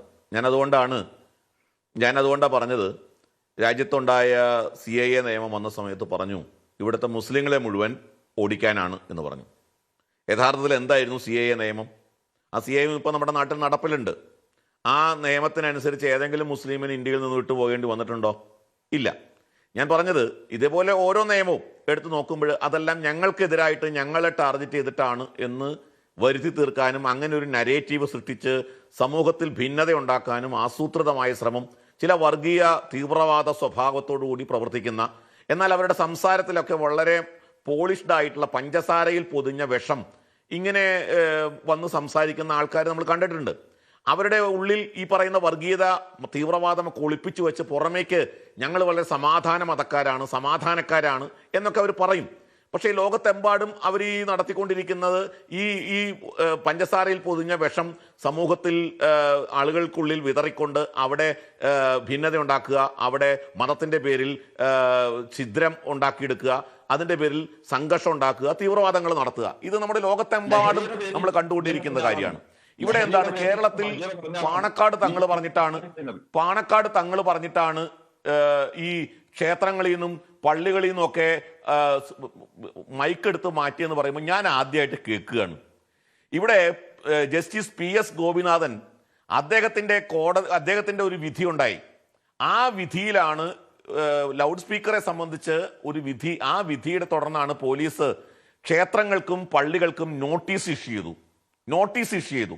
അതായത് ബാങ്ക് വിളിക്ക് വേണ്ടി മാത്രം ലൗഡ് സ്പീക്കർ ഉപയോഗിക്കാം, മുസ്ലിം പള്ളികളിൽ ബാങ്ക് വിളിക്ക് വേണ്ടി മൈക്ക് ഉപയോഗിക്കാം, ബാക്കി ക്ഷേത്രങ്ങളിൽ പള്ളികളിൽ ഇതേപോലെ കോളാമ്പികൾ ഉപയോഗിക്കുന്നതിനെതിരായിട്ട് കേരളത്തിലെ കോടതി വിധി വന്നു. അല്ലാണ്ട് ഒരു തങ്ങളും പറഞ്ഞതിൻ്റെ അടിസ്ഥാനത്തിൽ തങ്ങളുടെ ആ സമാധാന വാക്കുകൾ കേട്ട് ബോധവൽക്കരണം നടത്തി എന്നൊക്കെ പറഞ്ഞ് എവിടെ ബോധവൽക്കരണം നടത്തി? പോലീസ് നോട്ടീസ് കൊടുത്തിട്ടാണ് പല സ്ഥലത്തുനിന്നും ഇത് എടുപ്പിച്ചത്. അപ്പോൾ അതുകൊണ്ട് തങ്ങളെ അങ്ങനെ വെള്ളപൂശിയിട്ട് തങ്ങളുടെ ബോധവൽക്കരണത്തിലാണ് ഈ മാറ്റം ഉണ്ടായി എന്നുള്ളതൊക്കെ വേറെ ആരെങ്കിലും പറഞ്ഞ് വിശ്വസിപ്പിച്ചാൽ മതി. ഏതായാലും ഈ പ്ലാറ്റ്ഫോമിൽ ആരെയും വിശ്വസിപ്പിക്കാൻ ശ്രമിക്കേണ്ട. ഒന്നാമത്. രണ്ട്, എന്തോ കോക്രോച്ച് പാർട്ടിയുടെ പ്രവർത്തനം എന്തോ വ്യാപിച്ചു, അതോടെ BJPയുടെ അടിവേരിളകി, എന്തോ അതൊന്നും എൻ്റെ വിഷയമല്ല, പോട്ടെ. ഞാനിനി അങ്ങനെയാണെങ്കിൽ തന്നെ 2025 3000-ലേറെ റിലീജിയസ് സ്ഥാപനങ്ങളിൽ നിന്ന് മഹാരാഷ്ട്രയിലെ എടുത്തു മാറ്റിയത്. അപ്പോൾ കോക്രോച്ച് പാർട്ടി ഉണ്ടായിരുന്നില്ലല്ലോ. 2022 ഉത്തർപ്രദേശിൽ ആയിരക്കണക്കിന് ആരാധനാലയങ്ങളിൽ നിന്ന് ഈ സാധനം എടുത്തു മാറ്റിയത്. അപ്പോൾ കോക്രോച്ച് പാർട്ടി ഉണ്ടായിരുന്നോ?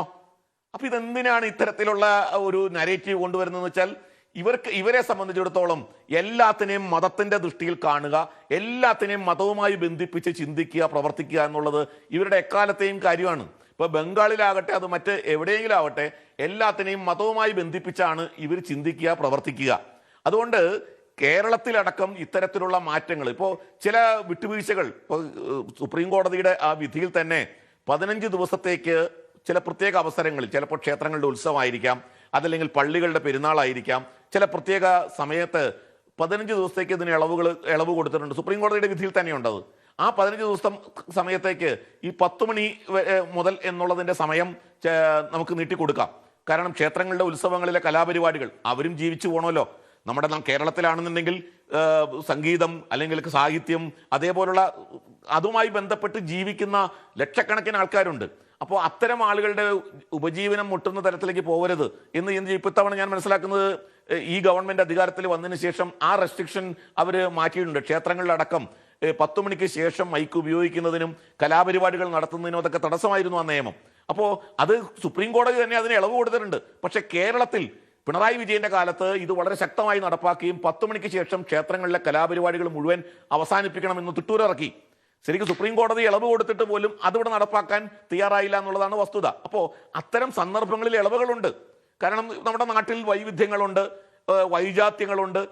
ജനങ്ങൾ ഈ തരം കലാപരിപാടികളും അല്ലെങ്കിൽ അവർ ഈ ആഘോഷങ്ങളിൽ അഭിരമിക്കുന്നവരാണ്. അപ്പോൾ അതിന് കടുത്ത നിയന്ത്രണം എല്ലാ സമയത്തേക്കും അല്ല, 365 ദിവസവും അല്ല, ചില പ്രത്യേക സന്ദർഭങ്ങളിൽ ആഘോഷവുമായി ബന്ധപ്പെട്ട് ചില ഇളവുകൾ കൊടുത്തിട്ടുണ്ട്.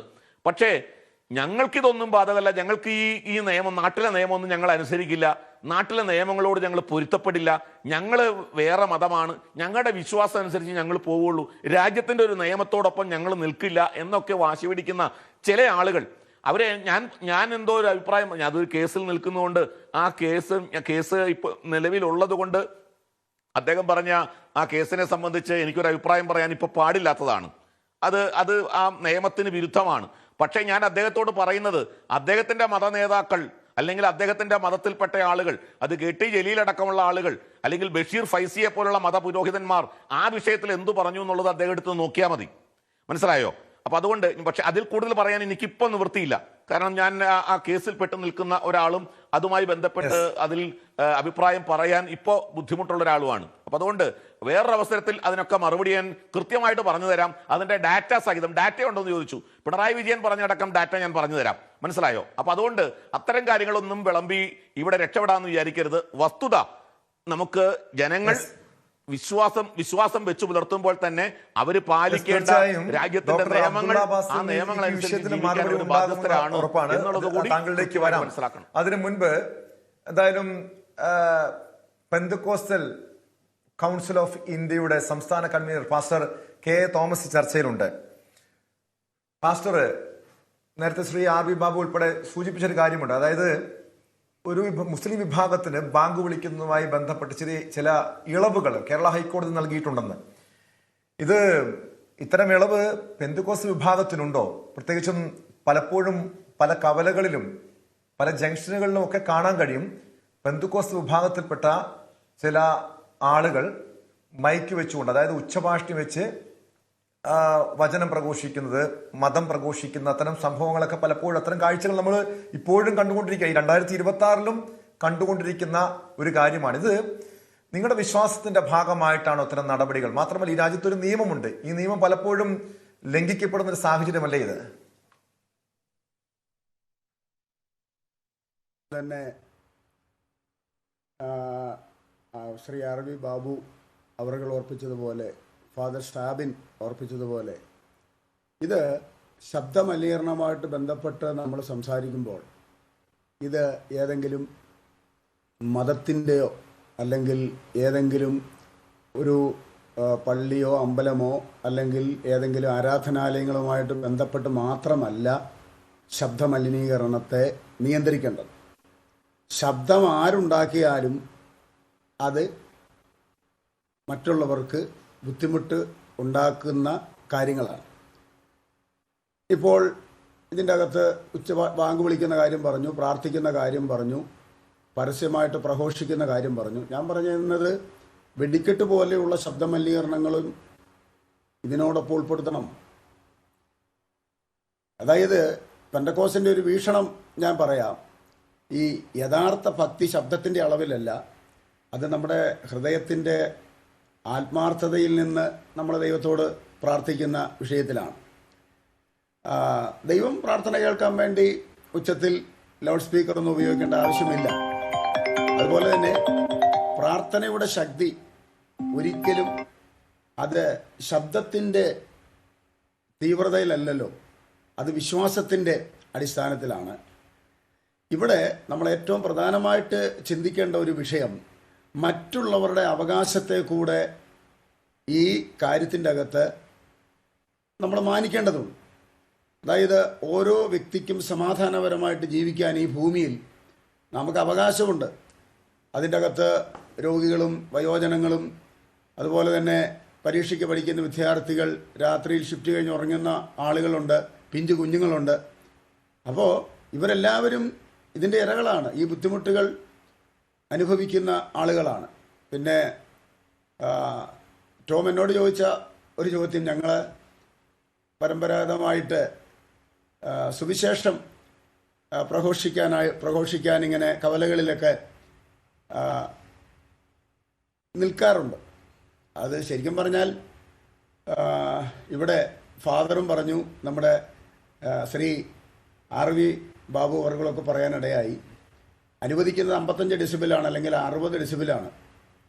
അപ്പം ശരിക്കും പറഞ്ഞാൽ നമ്മളിപ്പോൾ സംസാരിക്കുന്ന ഈ സംസാരം ഒരു ഡെസിബിൾ മീറ്റർ വെച്ച് നമ്മൾ ശരിക്കും അത് മെൻഷൻ ചെയ്താൽ, ഈ ചിലപ്പോൾ ഞാനൊക്കെ സംസാരിക്കുമ്പോൾ ചില അവസരങ്ങളിൽ അത് 60 ഡെസിബിളിന് മേലോട്ട് വരാറുണ്ട്. പിന്നെ ഉച്ചഭാഷയിൽ കൂടെ അത് നമ്മൾ പറഞ്ഞാൽ അതിൻ്റെ ഡെസിബിലൊക്കെ എത്രത്തോളം ഉണ്ട് എന്ന് ശരിക്കും അതിനെക്കുറിച്ച്, ഈ സൗണ്ട് സിസ്റ്റത്തെക്കുറിച്ചും അതിൻ്റെ സ്റ്റീരിയോഫോണിക് സംവിധാനത്തെക്കുറിച്ചും തിരിച്ചറിയാവുന്നവർ കുറച്ചുകൂടെ അത് വ്യക്തമായിട്ട് മനസ്സിലാക്കുമെന്ന് ഞാൻ കരുതുകയാണ്. പിന്നെ ഇപ്പോൾ അതായത് ഇന്ത്യയിൽ എല്ലാ മതവിഭാഗങ്ങളും തുല്യരാണ്. ഇപ്പോൾ പെന്തക്കോസ്തുകാർ കവലയിൽ ഉച്ചഭാഷണി ഉപയോഗിച്ചാലും, പള്ളിയിൽ ആരാധനയ്ക്ക് വേണ്ടി അത് ഉപയോഗിച്ചാലും, ബാങ്ക് വിളിക്കാൻ വേണ്ടി അത് ഉപയോഗിച്ചാലും അതുപോലെ ക്ഷേത്രങ്ങളിൽ ഉത്സവത്തിന് വേണ്ടി ഇത് ഉപയോഗിച്ചാലും ഇതെല്ലാം അത് ശബ്ദമലിനീകരണത്തിൻ്റെ ഭാഗമായിട്ട് തന്നെ നിൽക്കുകയാണ്. ഇനി ഞങ്ങളെ സംബന്ധിച്ചിടത്തോളം ഞങ്ങൾ വിശ്വസിക്കുന്ന മതം പ്രചരിപ്പിക്കാനായിട്ട് ഭരണഘടന ഞങ്ങൾക്ക് അനുവാദം തരുന്നുണ്ട്. അതായത് ഞങ്ങളുടെ വിശ്വാസം ഒരു ദൈവം, ഒരു മാതാപിതാക്കൾ, സൂര്യൻ്റെ കീഴെ ഒരു സൃഷ്ടിതാവ്, ആ സൃഷ്ടിതാവ് ഒരേ ഒരുവൻ, ആ സൃഷ്ടിതാവ് ജഡാവതാരം ചെയ്ത് വന്ന അത്ഭുത സംഭവമാണ് കർത്താവായ യേശുക്രിസ്തുവിൻ്റെ തിരുപ്പിറവി. അപ്പോൾ കർത്താവായ യേശുക്രിസ്തുവിൻ്റെ തിരുപ്പിറവിയിൽ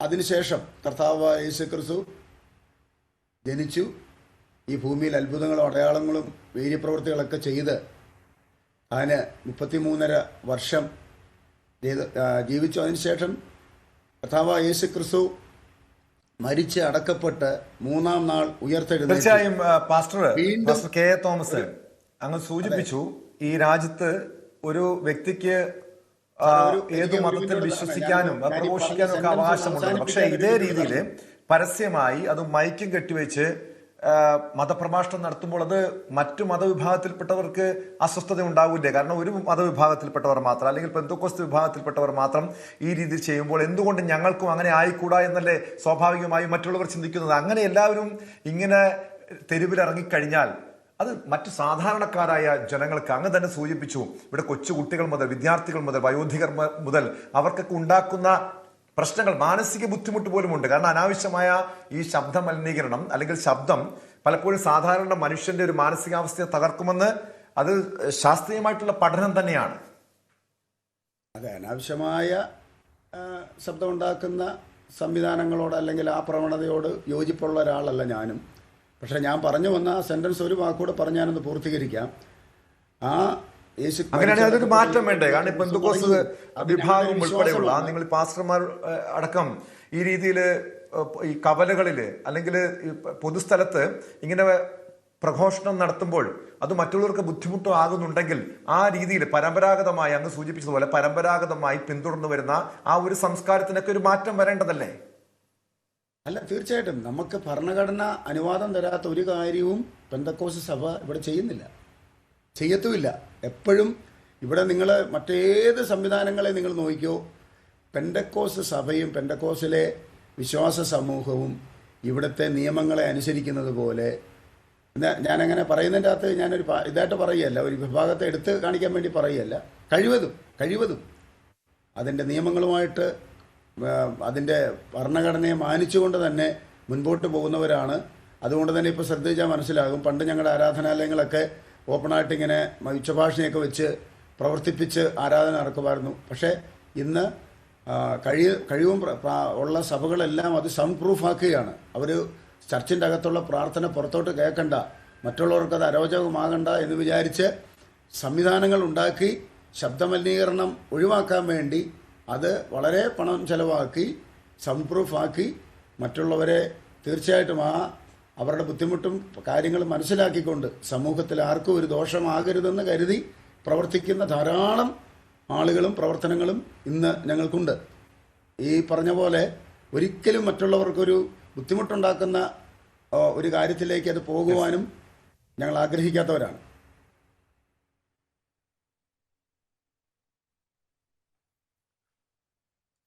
യെസ്, അങ്ങേക്ക് വരാം. ഫാദർ സബിൻ തൂമുള്ളിൽ, നേരത്തെ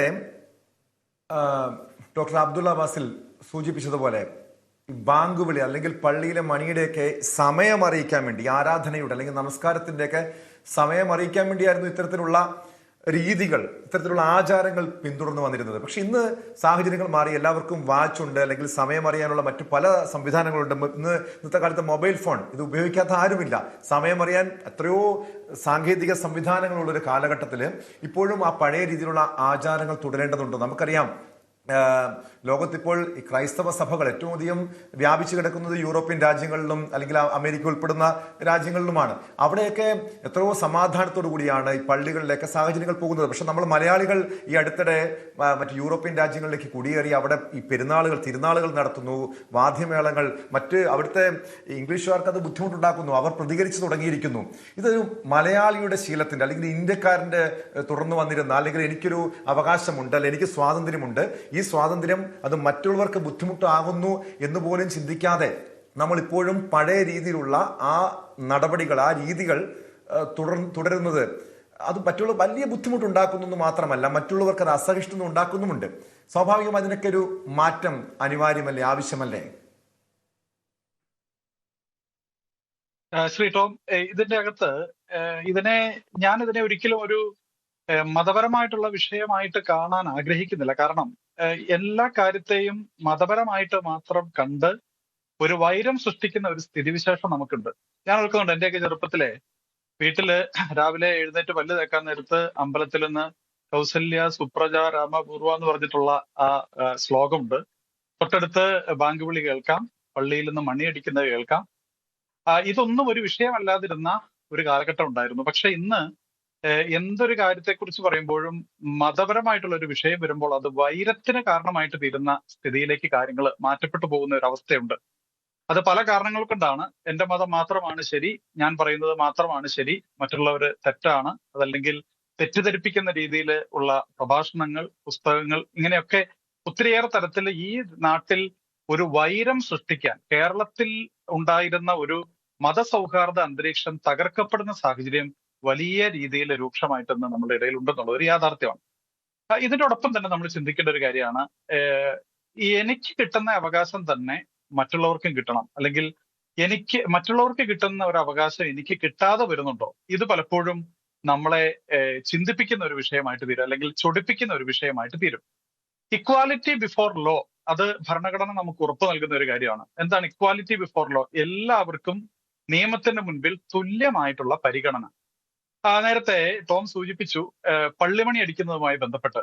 എന്തിനാണ് ഈ പള്ളിമണി അടിക്കുന്നത്? അത് പൊതുവെ അങ്ങനെ മറ്റു മതവിഭാഗങ്ങൾക്ക് അറിയത്തില്ലാത്ത ഒരു കാര്യമുണ്ട്. പള്ളിമണി അടിക്കുമ്പോൾ ക്രിസ്ത്യാനികൾ എന്താണ് ചെയ്യുക? ത്രികാല ജപം ചൊല്ലി പ്രാർത്ഥിക്കും.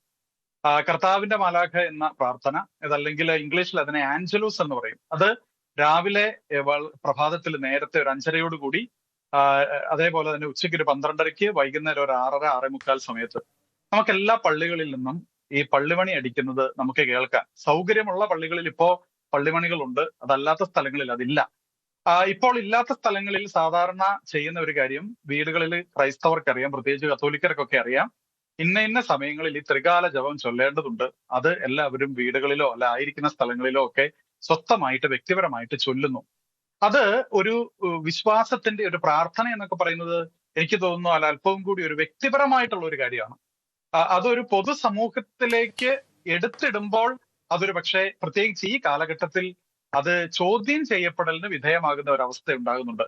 ഇപ്പോൾ 93-ലാണ് ഞാൻ മനസ്സിലാക്കുന്നിടത്തോളം അമ്പലങ്ങളിലും അതുപോലെ തന്നെ പിന്നെ പള്ളികളിലും ഈ ഉച്ചഭാഷിണി പുറത്ത് വെച്ചിട്ട് ഉപയോഗിക്കാൻ പറ്റില്ല, പക്ഷെ മസ്ജിദുകളിൽ അത് പറ്റും എന്ന തരത്തിലുള്ള ഒരു ഓർഡർ ഗവൺമെന്റിൻ്റെതായിട്ട് വന്നതായിട്ട് പറഞ്ഞു കേട്ടത്. അപ്പോ ഇത് ഇവിടെ സ്വാഭാവികമായിട്ടും മറ്റു മതത്തിലുള്ള വിശ്വാസികൾക്ക് ന്യായമായിട്ടും ചോദിക്കാം, are we treated equally before the law? നിയമത്തിന് മുൻപിൽ ഒരു തുല്യമായിട്ടുള്ള പരിഗണന ലഭിച്ചിട്ടുണ്ടോ? ആ ചോദ്യം അവിടെ നിൽക്കുകയാണ്. രണ്ടാമത്തെ ഒരു കാര്യം എനിക്ക് തോന്നി, മതപരമായിട്ടുള്ള വിഷയങ്ങളെ കുറിച്ച് സുപ്രീം കോടതികൾ ഒരു കാര്യത്തിന് തീരുമാനം എടുക്കുമ്പോൾ ചോദിക്കുന്ന ഒരു കാര്യം, അതൊരു റിലീജിയന്റെ എസെൻഷ്യൽ പ്രാക്ടീസിന്റെ ഭാഗമായിട്ടുള്ള ഒരു കാര്യമാണോ? ഞാൻ ഇതുമായി ബന്ധപ്പെട്ട് 6-7 ഹൈക്കോടതികളുടെ, വിവിധ സംസ്ഥാനങ്ങളിലെ ഹൈക്കോടതികളുടെ വിധികൾ, സുപ്രീം കോടതിയുടെ വിധികളൊക്കെ വായിച്ചപ്പോൾ എനിക്ക് മനസ്സിലായ ഒരു കാര്യം, ഇതിന്റെ ചരിത്രം എടുത്ത് പരിശോധിക്കും, മൈക്കില്ലാതിരുന്ന കാലത്ത് എങ്ങനെയാണ് ഈ എല്ലാ മതവിഭാഗങ്ങളും അവരുടെ ഈ പ്രാർത്ഥന കാര്യങ്ങളെക്കുറിച്ച് മറ്റുള്ളവരെ ഓർമ്മപ്പെടുത്തിയത്. പണ്ട് കാലത്ത് പള്ളികളിൽ മണിയടിക്കുമായിരുന്നു, അമ്പലങ്ങളിൽ അതെങ്ങനെയായിരുന്നു? ഇപ്പൊ നാമം ജപിക്കുക, വൈകുന്നേരം 6 മണിക്ക് നാമം ജപിക്കുന്നു, അതെങ്ങനെയാണ് അമ്പലത്തിൽ ഹൈന്ദവ സമൂഹം അത് ചെയ്യുക? അല്ലെങ്കിൽ ഇസ്ലാം മതസ്ഥർ അത് എങ്ങനെയായിരുന്നു പണ്ട് ചെയ്തുകൊണ്ടിരുന്നത്? പിന്നെ എന്നാണ് അതിന് മാറ്റമുണ്ടായത്? ആ മാറ്റമുണ്ടായി അത് പിന്നീട് മറ്റുള്ളവർക്ക് ഈ ശബ്ദ മലിനീകരണം ഒരു ബുദ്ധിമുട്ടായിട്ട് മാറുന്ന സാഹചര്യങ്ങളോട് വ്യത്യസ്ത മതങ്ങൾ എങ്ങനെയാണ് പ്രതികരിച്ച് ഈ ശബ്ദ മലിനീകരണ നിയന്ത്രണത്തോട് സഹകരിക്കാനായിട്ട് തയ്യാറായത്. ഇതൊക്കെ നമ്മളൊന്ന് പഠന വിഷയമാക്കേണ്ട ഒരു കാര്യമാണ്. ഇതിന്റെ അകത്തൊന്നും ഒരു റിലീജിയസ് ഫ്രീഡം എന്ന് പറയുന്ന ഒരു എലമെന്റിനെ അത് ദോഷകരമായിട്ട് ബാധിക്കുമെന്ന് എനിക്ക് തോന്നുന്നില്ല. മറിച്ച് ഞാൻ നേരത്തെ സൂചിപ്പിച്ച പോലെ ഇതൊരു എസെൻഷ്യൽ റിലീജിയസ് പ്രാക്ടീസ് ആണോ? ഉദാഹരണത്തിന് ബാങ്ക് വിളി സമയം അറിയിക്കണം, അത് മൈക്കിലൂടെ തന്നെ അറിയിക്കണമോ, അതോ പുതിയ സാങ്കേതിക വിദ്യകൾ ഉപയോഗിക്കാനായിട്ട് കഴിയുമോ? 5 നേരം നിസ്കരിക്കുന്നു, അല്ലെങ്കിൽ ക്രൈസ്തവര് 3 നേരം ത്രികാല ജപം ചൊല്ലുന്നു, നാമജപം ഉരുവിടുന്നു ഹൈന്ദവര്. ഇതിനെയൊക്കെ ഒരല്പവും കൂടി ശാസ്ത്രത്തിന്റെ വളർച്ചയ്ക്ക് അനുസൃതമായിട്ടുള്ള രീതിയിൽ ചെയ്തുകൂടെ? നമുക്ക് പിന്നെ ആപ്ലിക്കേഷനുകൾ, നമുക്ക് ആപ്പുകൾ ഉപയോഗിക്കാം, കൃത്യസമയത്ത് അലാറം വരുന്ന വിശ്വാസിക്ക് അങ്ങനെ ഒരു ഓർമ്മപ്പെടുത്തൽ ആവശ്യമുണ്ടോ എന്നൊരു സംശയമുണ്ട്.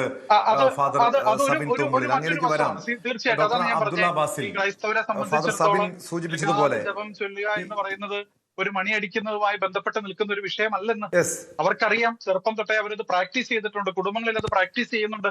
അപ്പൊ എനിക്ക് തോന്നുന്നത് ഇത്തരത്തിൽ ഒരല്പം കൂടി ഒന്ന് മാറി ചിന്തിച്ചാൽ ഇത്തരത്തിൽ നമ്മളുടെ ഇടയിൽ, ഈ മതവിഭാഗങ്ങൾക്കിടയിൽ ഈ പറയുന്ന വിഷയങ്ങൾ ഉണ്ടാകില്ല. അതുകൊണ്ട് ഗവൺമെന്റുകൾ ഈ കാര്യത്തിൽ ശ്രദ്ധിക്കണം എന്നാണ് എനിക്ക് പറയാനുള്ളത്. ഭരിക്കുന്ന രാഷ്ട്രീയ സംവിധാനങ്ങൾ ഒരു വിധത്തിലുള്ള ഒരു മതപരമായിട്ടുള്ള നയം ഡോക്ടർ അബ്ദുള്ള ബാസിൽ, ഈ ബാങ്ക് വിളി ഒരു എസെൻഷ്യൽ റിലീജിയസ് പ്രാക്ടീസിന്റെ ഭാഗമാണോ എന്നൊരു ചോദ്യമാണ് വരുന്നത്. മാത്രമല്ല, നേരത്തെ ഫാദർ സബിൻ സൂചിപ്പിച്ചു, അദ്ദേഹം താമരശ്ശേരിക്കാരനാണ്, അവിടെ മറ്റു എല്ലാ മതവിഭാഗങ്ങളുടെ ഇടയിൽ ജീവിക്കുന്ന ഒരു വ്യക്തിയാണ്. അദ്ദേഹത്തിന്റെ കുട്ടിക്കാലത്തെ കാര്യങ്ങളൊക്കെ അനുഭവങ്ങൾ പങ്കുവെച്ചു. പക്ഷെ അന്നത്തെ സാഹചര്യങ്ങൾ മാറി. ഇപ്പോൾ കൂടുതൽ ജനപ്പെരുപ്പം ഉണ്ടായി, തൊട്ട് വീടുകളുടെ എണ്ണം കൂടി, ജനപ്പെരുപ്പം വർദ്ധിച്ചു. സ്വാഭാവികമായി ഇത് ആളുകൾക്ക് ബുദ്ധിമുട്ടുണ്ടാക്കാം. അതുകൊണ്ട് തന്നെ ഇതൊരു മാറ്റം, ഇതുവരെയും പിന്തുടർന്നിരുന്ന ചില ആചാരങ്ങൾക്ക്, അത് വിശ്വാസപരമായ കാര്യമാണോ ആചാരമാണോ എന്നതാണ് പരിശോധിക്കേണ്ടത്. പക്ഷെ അങ്ങനെയെങ്കിൽ ഒരു ആചാരമാണെങ്കിൽ അതിനൊക്കെ ഒരു മാറ്റം വേണ്ടേ? മാത്രമല്ല, എനിക്ക് തോന്നുന്നു ഒരു 10-20 വർഷം മുൻപ് ഇവിടുത്തെ ഹൈന്ദവ സംഘടനകൾ ഇത്രയും തീവ്രമായി ചിന്തിച്ചിരുന്നു എന്നൊരു സംശയമുണ്ട്. കാരണം ഇവിടെ ന്യൂനപക്ഷ വിഭാഗങ്ങൾക്ക് വലിയ രീതിയിൽ ചില അവകാശങ്ങൾ ഉണ്ടാകുന്നു, അല്ലെങ്കിൽ അവകാശങ്ങൾ ഉണ്ട് എന്നൊരു തോന്നൽ ഭൂരിപക്ഷ വിഭാഗത്തിന് അത്തരം ഒരു ചിന്ത ഉണ്ടായെങ്കിൽ അതിനെ തെറ്റു പറയാൻ കഴിയില്ല. കാരണം ഇത്തരം ബാങ്ക് വിളി അല്ലെങ്കിൽ പള്ളികളിൽ മണിയടിക്കുന്നു, അവർക്ക് അങ്ങനെ ആകാം, എന്തുകൊണ്ട് ഞങ്ങൾക്കായിക്കൂടാം എന്നൊരു തോന്നലാണ് ക്ഷേത്രങ്ങളിലും ഈ രീതിയിൽ ഉച്ചഭാഷണങ്ങൾ വെച്ചുകൊണ്ടുള്ള മതപ്രഭാഷണങ്ങളും അത്തരം രാവിലത്തെ ആ രീതികളൊക്കെ പിന്തുടർന്നു വന്നിരുന്നത്. സ്വാഭാവികമായും എല്ലാ മതവിഭാഗത്തിൽപ്പെട്ടവരും ഒരേപോലെ ചിന്തിച്ചു കഴിഞ്ഞാൽ വളരെ സൗഹാർദ്ദത്തിൽ, വളരെ സമാധാനത്തിൽ നമുക്ക് മുന്നോട്ട് പോകാൻ സാധിക്കില്ലേ? യെസ്, തീർച്ചയായും. ഇവിടെ ഫാദർ സബിൻ പറഞ്ഞ കാര്യം, അതൊക്കെ നമ്മളൊക്കെ ചെറുപ്പത്തിൽ, എല്ലാവരുടെയും ചെറുപ്പത്തിലുള്ള ഒരു കാര്യമാണ്. നമുക്ക് ബാങ്ക് വിളി കേൾക്കുമ്പോഴോ, അല്ലെങ്കിൽ എന്റെ തൊട്ടടുത്താണ് അമ്പലം, അവിടുന്ന് ആ നാമജപം കേൾക്കുമ്പോൾ എനിക്കൊരു പ്രശ്നം തോന്നിയിരുന്നില്ല. കാരണം അന്നത്തെ നമ്മുടെ ഒരു മെന്റാലിറ്റിയിൽ അതൊരു പ്രശ്നമായിരുന്നില്ല. പക്ഷെ ഇപ്പം വർഗീയത കയറുമ്പോൾ പ്രശ്നം, ഇവിടെ ശബ്ദമലിനീകരണത്തെക്കാൾ വർഗീയതയാണ് പ്രശ്നം എന്ന് പറയാൻ കാരണമാണ്. പിന്നെ രണ്ടാമത്തെ ഒരു പ്രശ്നം, ഇവിടെ പലപ്പോഴും സംസാരിക്കുമ്പോൾ അറിഞ്ഞോ അറിയാതെയോ ഇവിടെ ഒരു മതവിഭാഗം മാത്രം എക്സ്ട്രാ പ്രിവിലേജ് എടുക്കുന്നു, അപ്പൊ മറ്റുള്ളവർക്കൊക്കെ ഒരു പ്രയാസം തോന്നുന്നു എന്ന രൂപത്തിൽ ഫാദർ സബിൻ ഉദ്ധരിച്ച 1993 ആ സർക്കുലർ, അതാണ് എന്റെ കയ്യിലുള്ളത്.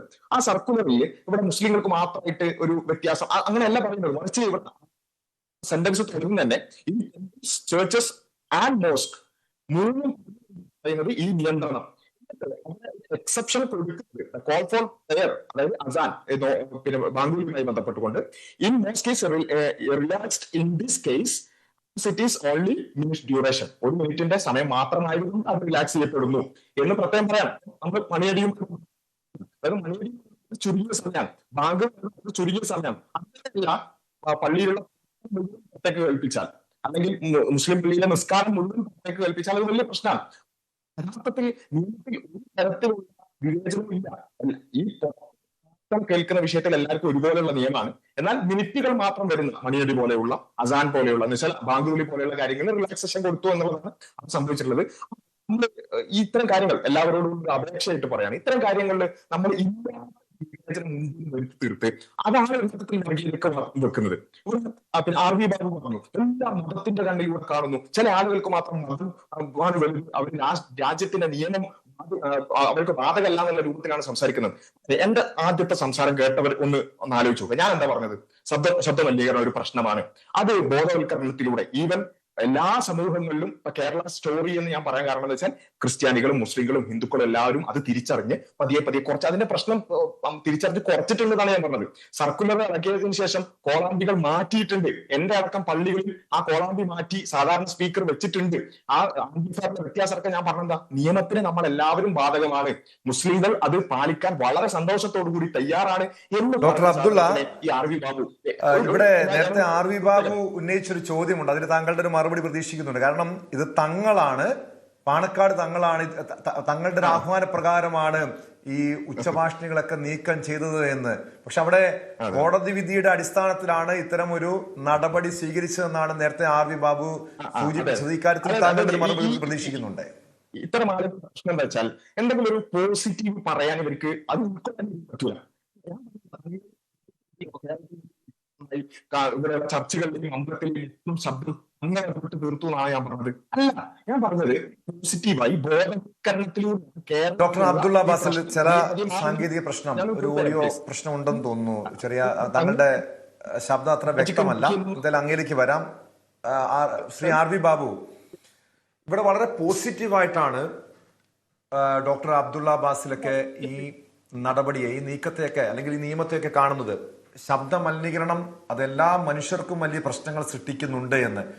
അതുകൊണ്ട് തന്നെ ചില ബാങ്കുകളിലടക്കം ഈ രീതിയിൽ ചില നിയന്ത്രണങ്ങൾ കൊണ്ടുവരുന്നുണ്ട് എന്നൊക്കെ അദ്ദേഹം പറയുന്നുണ്ട്. മാത്രമല്ല എല്ലാ മതവിഭാഗത്തിൽപ്പെട്ടവരും ഇത് അനുസരിക്കാൻ ബാധ്യസ്ഥനാണ് എന്നാണ് പറയുന്നത്. അവിടെ ഒരു ഇരവാദത്തിന്റെ പ്രശ്നമല്ലല്ലോ ഇത്. കൃത്യമായി ഈ നിയമം അത് അടിച്ചേൽപ്പിക്കുന്നതിലല്ലേ പ്രശ്നമുള്ളൂ. അല്ലെങ്കിൽ ഒരു മുന്നറിയിപ്പുമില്ല, അതൊരു നോട്ടീസ് പോലും ഇല്ലാതെ ബംഗാളില് പോലീസ് എത്തുന്നു, അവിടെ ബലപ്രയോഗത്തിലോടുകൂടി ഈ ഉച്ചഭാഷണങ്ങൾ എടുത്തു മാറ്റുന്നു. അവിടെയല്ലേ പ്രശ്നമുണ്ടായത്?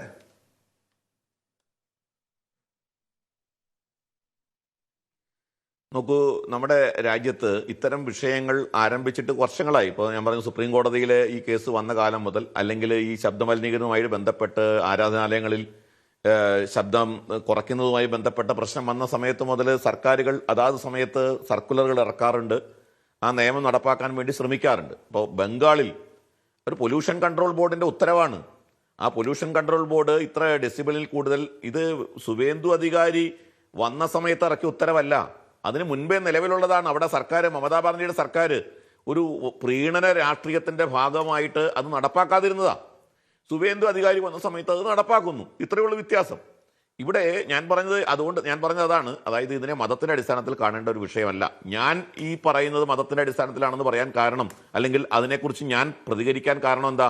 ഇവിടെ ബാസിൽ സംസാരിച്ചപ്പോൾ അദ്ദേഹം ഈ ഒരു മതവിഭാഗത്തെ ടാർഗറ്റ് ചെയ്യുന്ന തരത്തിൽ കേരളത്തെക്കുറിച്ച് പറഞ്ഞിട്ട് ബാക്കിയുള്ള സംസ്ഥാനങ്ങളിലൊക്കെ നടക്കുന്നത് ഒരു മതവിഭാഗത്തെ ടാർഗറ്റ് ചെയ്യുന്ന രീതിയിൽ നടപ്പാക്കുന്നു എന്ന് പറഞ്ഞപ്പോഴാണ് ഞാൻ ഈ പ്രതികരണം നടത്തിയത്. ഇവിടെ ഇവിടെ ഫാദർ സബിൻ പറഞ്ഞത് ഏറെക്കുറെ യാഥാർത്ഥ്യവുമായി ബന്ധപ്പെട്ട് നിൽക്കുന്ന കാര്യങ്ങളാണ്. ഞാൻ ഇവിടെ പറവൂര് ടൗണിൽ താമസിക്കുന്ന ഒരാളാണ്. എൻ്റെ 50 മീറ്റർ അകലെയാണ് മൂകാംബി ക്ഷേത്രം, പ്രശസ്തമായ തിരുവിതാംകൂർ ദേവസ്വം ബോർഡിൻ്റെ മൂകാംബി ക്ഷേത്രം. എൻ്റെ വീടിൽ നിന്നും ഏകദേശം ഒരു 100 മീറ്റർ അകലെയാണ് സെൻറ്റ് ജർമൻസ് പള്ളി, ക്രൈസ്തവ സഭയുടെ പള്ളി, സെൻറ്റ് ജർമൻസ് പള്ളി. ഞാൻ താമസിക്കുന്നതിനും ഒരു 500 മീറ്റർ അകലെയാണ് നമ്മുടെ ജമാഅത്ത് പള്ളി, പട്ടാളം പള്ളിയുണ്ട്. അത് രണ്ട് പള്ളിയുണ്ട്, മുസ്ലിം പള്ളി, ഒന്ന് പട്ടാളം പള്ളി, ഒന്ന് ജമാഅത്ത് പള്ളിയാണ്. പക്ഷേ ഞാൻ 10 വർഷം മുമ്പ് ഇവിടെ താമസിക്കുമ്പോൾ ഈ പള്ളിയിൽ നിന്നുള്ള പാട്ട് ഞാൻ കേൾക്കും, അതേപോലെ മൂകാംബി ക്ഷേത്രത്തിൽ നിന്നുള്ള ഭക്തിഗാനം രാവിലെ കേൾക്കും, ഒപ്പം തന്നെ വെളുപ്പിന് ഞാൻ എഴുന്നേൽക്കുന്ന സമയത്ത് പള്ളിയിൽ നിന്നുള്ള വാങ്കുവിളിയും കേൾക്കും. ഇപ്പോൾ എന്താണ് സ്ഥിതി എന്നറിയാമോ? ഇപ്പോൾ ക്ഷേത്രത്തിലെ പാട്ട് ഇല്ല, പള്ളിയിലെ പാട്ട് ഇല്ല, കേൾക്കുന്നില്ല. നല്ല കാര്യം, രണ്ടും അത് അവസാനിപ്പിച്ചു. പക്ഷേ വാങ്കുവിളിയുടെ ശബ്ദം ഇപ്പോഴും കേൾക്കുന്നുണ്ട്. ഇദ്ദേഹം പറയുന്ന പോലെയല്ല. ഈ ബാസിൽ പറഞ്ഞത് കോളാമ്പിയെ കഴിച്ചു മാറ്റിയെന്നാണ്. താങ്കൾ ഇവിടെ വരുമെന്നുണ്ടെങ്കിൽ പറവൂർ ഭാഗത്തുള്ള എല്ലാ പള്ളികളിലും ഇപ്പോഴും കോളാമ്പി പ്രവർത്തിപ്പിക്കുന്നത് ഞാൻ കാണിച്ചു തരാം. അപ്പോൾ ഒരു നിയമവും ഈ പറയുന്ന രീതിയിൽ അനുസരിക്കപ്പെടുന്നില്ല ആ നിയമത്തിനനുസൃതമായിട്ടല്ല നിലനിൽക്കുന്നത്.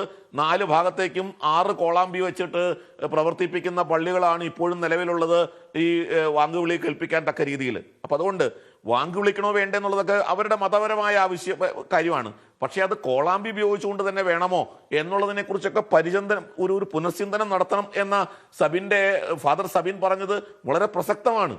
ഏത് നിലയ്ക്കും ഇപ്പോൾ ഇവിടെ പറയുന്നത് എന്താ, എല്ലാവരും പ്രത്യേക നിയമത്തിന്റെ ദൃഷ്ടിയിൽ തുല്യരാണ് എന്നൊക്കെയാണ്. അതൊക്കെ നമ്മൾ എന്താ പറയുക, ഒരു പോളിഷ്ഡ് ആയിട്ടുള്ള കാര്യങ്ങളാണ്. അങ്ങനെയൊന്നുമല്ല. ചിലർ കൂടുതൽ തുല്യരാണ് എന്നുള്ളത് പല സന്ദർഭങ്ങളിലും ഇവിടുത്തെ ഭൂരിപക്ഷ സമൂഹം കാണുന്നുണ്ട്. ചിലർ കൂടുതൽ തുല്യരാണ്. അത് ഇപ്പോൾ ഞാനൊരു ഉദാഹരണം പറയാം. വെള്ളിയാഴ്ചകൾ നമ്മുടെ സ്കൂളുകളിലും സർക്കാർ സ്ഥാപനങ്ങളിലും കൂടുതൽ സമയം അവർ ഇന്റർവെൽ സർക്കാർ സ്ഥാപനങ്ങൾ ആർക്ക് വേണ്ടിയാണ്, എന്തിനു വേണ്ടിയാണ്? വെള്ളിയാഴ്ചകളിൽ അവസാനമായി താങ്കൾക്ക് പൂർത്തീകരിക്കാം, താങ്കൾ പറഞ്ഞു വന്ന ഭാഗം പൂർത്തീകരിക്കാം. ഇവിടെ ഞാൻ പറഞ്ഞു വന്ന ഇത്രേ ഉള്ളൂ. സൗണ്ട് ക്ലിയർ ആണെന്ന് വിചാരിക്കുന്നു. ഒന്നാമത്തെ ഒരു കാര്യം ഇവിടെ പറഞ്ഞ കാര്യം, അതായത് ഒരു ഇരവാദം പറയുന്നു എന്നുള്ളതാണ്. ഇവിടെ ഒരിക്കലും ഇരവാദമല്ല ഇദ്ദേഹം പറഞ്ഞൊരു കാര്യം, അത് ചില പള്ളികളിൽ കോളാമ്പി ഉപയോഗിക്കുന്നു. നമ്മൾ പറയുന്നു, മുസ്ലിം ആയിക്കൊണ്ട് ഞാൻ പറയുന്നു, അങ്ങനെ ഉണ്ടെങ്കിൽ അത് തിരുത്തണം, യാതൊരു സംശയമില്ല. ഇപ്പൊ ഞാൻ ഇപ്പം സൗത്ത് കേരളത്തിലേക്ക് തെക്കൻ കേരളത്തിലേക്ക് പോയപ്പോ ചില പള്ളികളിൽ നിസ്കാരം അടക്കം പുറത്തേക്ക് കേൾപ്പിക്കുന്ന കണ്ടു. അത് തെറ്റാണ്, എന്താ സംശയം? ഇതിൽ നമ്മൾ ആരെങ്കിലും ഏതെങ്കിലും മതത്തിന്റെ വിഭാഗത്തിൽപ്പെട്ടതാണ്, എന്റെ മതത്തിൽപ്പെട്ടവരാണെന്നുള്ളതുകൊണ്ട് അതിനെ ന്യായീകരിക്കേണ്ട ഒരു കാര്യമില്ല. പറയുന്നത് ഒരു മുസ്ലിം സമുദായത്തെ മൊത്തത്തിൽ അങ്ങോട്ട് ഒരു സംശയത്തിന്റെ നിലയിലേക്ക് നിർത്തുക, എന്നിട്ട് ഇവര് രാജ്യത്തെ പോസിറ്റീവായിട്ടാണ് അദ്ദേഹം ഈ വിഷയത്തെ കാണുന്നത്. കാരണം അങ്ങനെ ഉണ്ടെങ്കിൽ അത് തിരുത്തണം, അതിന് മാറ്റം വേണമെന്ന് തന്നെയാണ് ഈ ചർച്ചയിൽ പൊതുവായി ഉയർന്നു വന്ന അഭിപ്രായം. എന്തായാലും ചർച്ചയിൽ പങ്കെടുത്ത RV Babu, father Sabin Thoomullil, doctor Abdulla Basil, pastor KA Thomas എന്നിവർക്ക് നന്ദി. ആരാധനാലയങ്ങളിലെ ശബ്ദ നിയന്ത്രണം, ഈ വിഷയത്തിൽ ബംഗാൾ മോഡൽ കേരളത്തിലും വേണോ എന്നായിരുന്നു PD പോൾ ഉന്നയിച്ച ചോദ്യം. 68% പേരും ഇത് വേണം, ഈ ബംഗാൾ മോഡൽ കേരളത്തിൽ നടപ്പാക്കണമെന്ന് അഭിപ്രായപ്പെട്ടു. 28% പേർ അത് വേണ്ട എന്നാണ് പറയുന്നത്. കാരണം നമുക്കറിയാം നമ്മുടെ സമൂഹത്തിൽ അത്രയധികം ബുദ്ധിമുട്ട് ഈ ശബ്ദ മലിനീകരണം, അത് മതവിഭാഗങ്ങളുടെ മാത്രമല്ല, രാഷ്ട്രീയ പാർട്ടികളുടെയൊക്കെ അവരൊക്കെ ഉണ്ടാക്കുന്ന ഈ ശബ്ദ മലിനീകരണം മറ്റ് ജനങ്ങൾക്ക്, സാധാരണക്കാരായ മനുഷ്യർക്കൊക്കെ വലിയ ബുദ്ധിമുട്ടുണ്ടാക്കുന്നുണ്ട്. അതുകൊണ്ട് തന്നെയാണ് കൂടുതൽ പേരും വളരെ പോസിറ്റീവായി ഇത് കേരളത്തിൽ നടപ്പാക്കണമെന്ന അഭിപ്രായം രേഖപ്പെടുത്തിയത്. ആരാധനാലയങ്ങൾ സമൂഹത്തിന് സമാധാനത്തിന്റെയും ആത്മീയതയുടെയും സന്ദേശമാണ് നൽകേണ്ടത്. എന്നാൽ അതേ ആരാധന മറ്റൊരാളുടെ സമാധാനവും ഉറക്കവും ആരോഗ്യവും നഷ്ടപ്പെടുത്തുന്ന സാഹചര്യം ഉണ്ടാകുന്നുണ്ടെങ്കിൽ അവിടെ നിയമത്തിന്റെ ഇടപെടൽ അനിവാര്യമാണ്. ഇവിടെ ഉച്ചഭാഷണി പൂർണ്ണമായും നിരോധിക്കുന്നതിലല്ല പരിഹാരം. സുപ്രീം കോടതിയും നിലവിലുള്ള നിയമങ്ങൾ നിശ്ചയിച്ച ശബ്ദപരിധി കർശനമായി പാലിക്കുന്നതിലാണ്. ഇവിടെ നിയമം എല്ലാ മതങ്ങൾക്കും ഒരുപോലെ ബാധകമാകണം. ഒരു വിഭാഗത്തിന് പ്രത്യേക ഇളവും മറ്റൊരു വിഭാഗത്തിന് കർശനമായ നിയന്ത്രണങ്ങളും ഉണ്ടാകുമ്പോഴാണ് പ്രശ്നങ്ങൾ സംഭവിക്കുന്നത്. മതങ്ങളുടെ കാര്യത്തിൽ മാത്രമല്ല, രാഷ്ട്രീയ പാർട്ടികളുടെ സമ്മേളനങ്ങളിലും ഇത്തരം നിയന്ത്രണങ്ങൾ നടപ്പാക്കാൻ കൂടി ഭരണകൂടത്തിന് കഴിയണം. പ്രൈം ഡിബേറ്റ് പൂർണ്ണമാകുന്നു. നമസ്കാരം.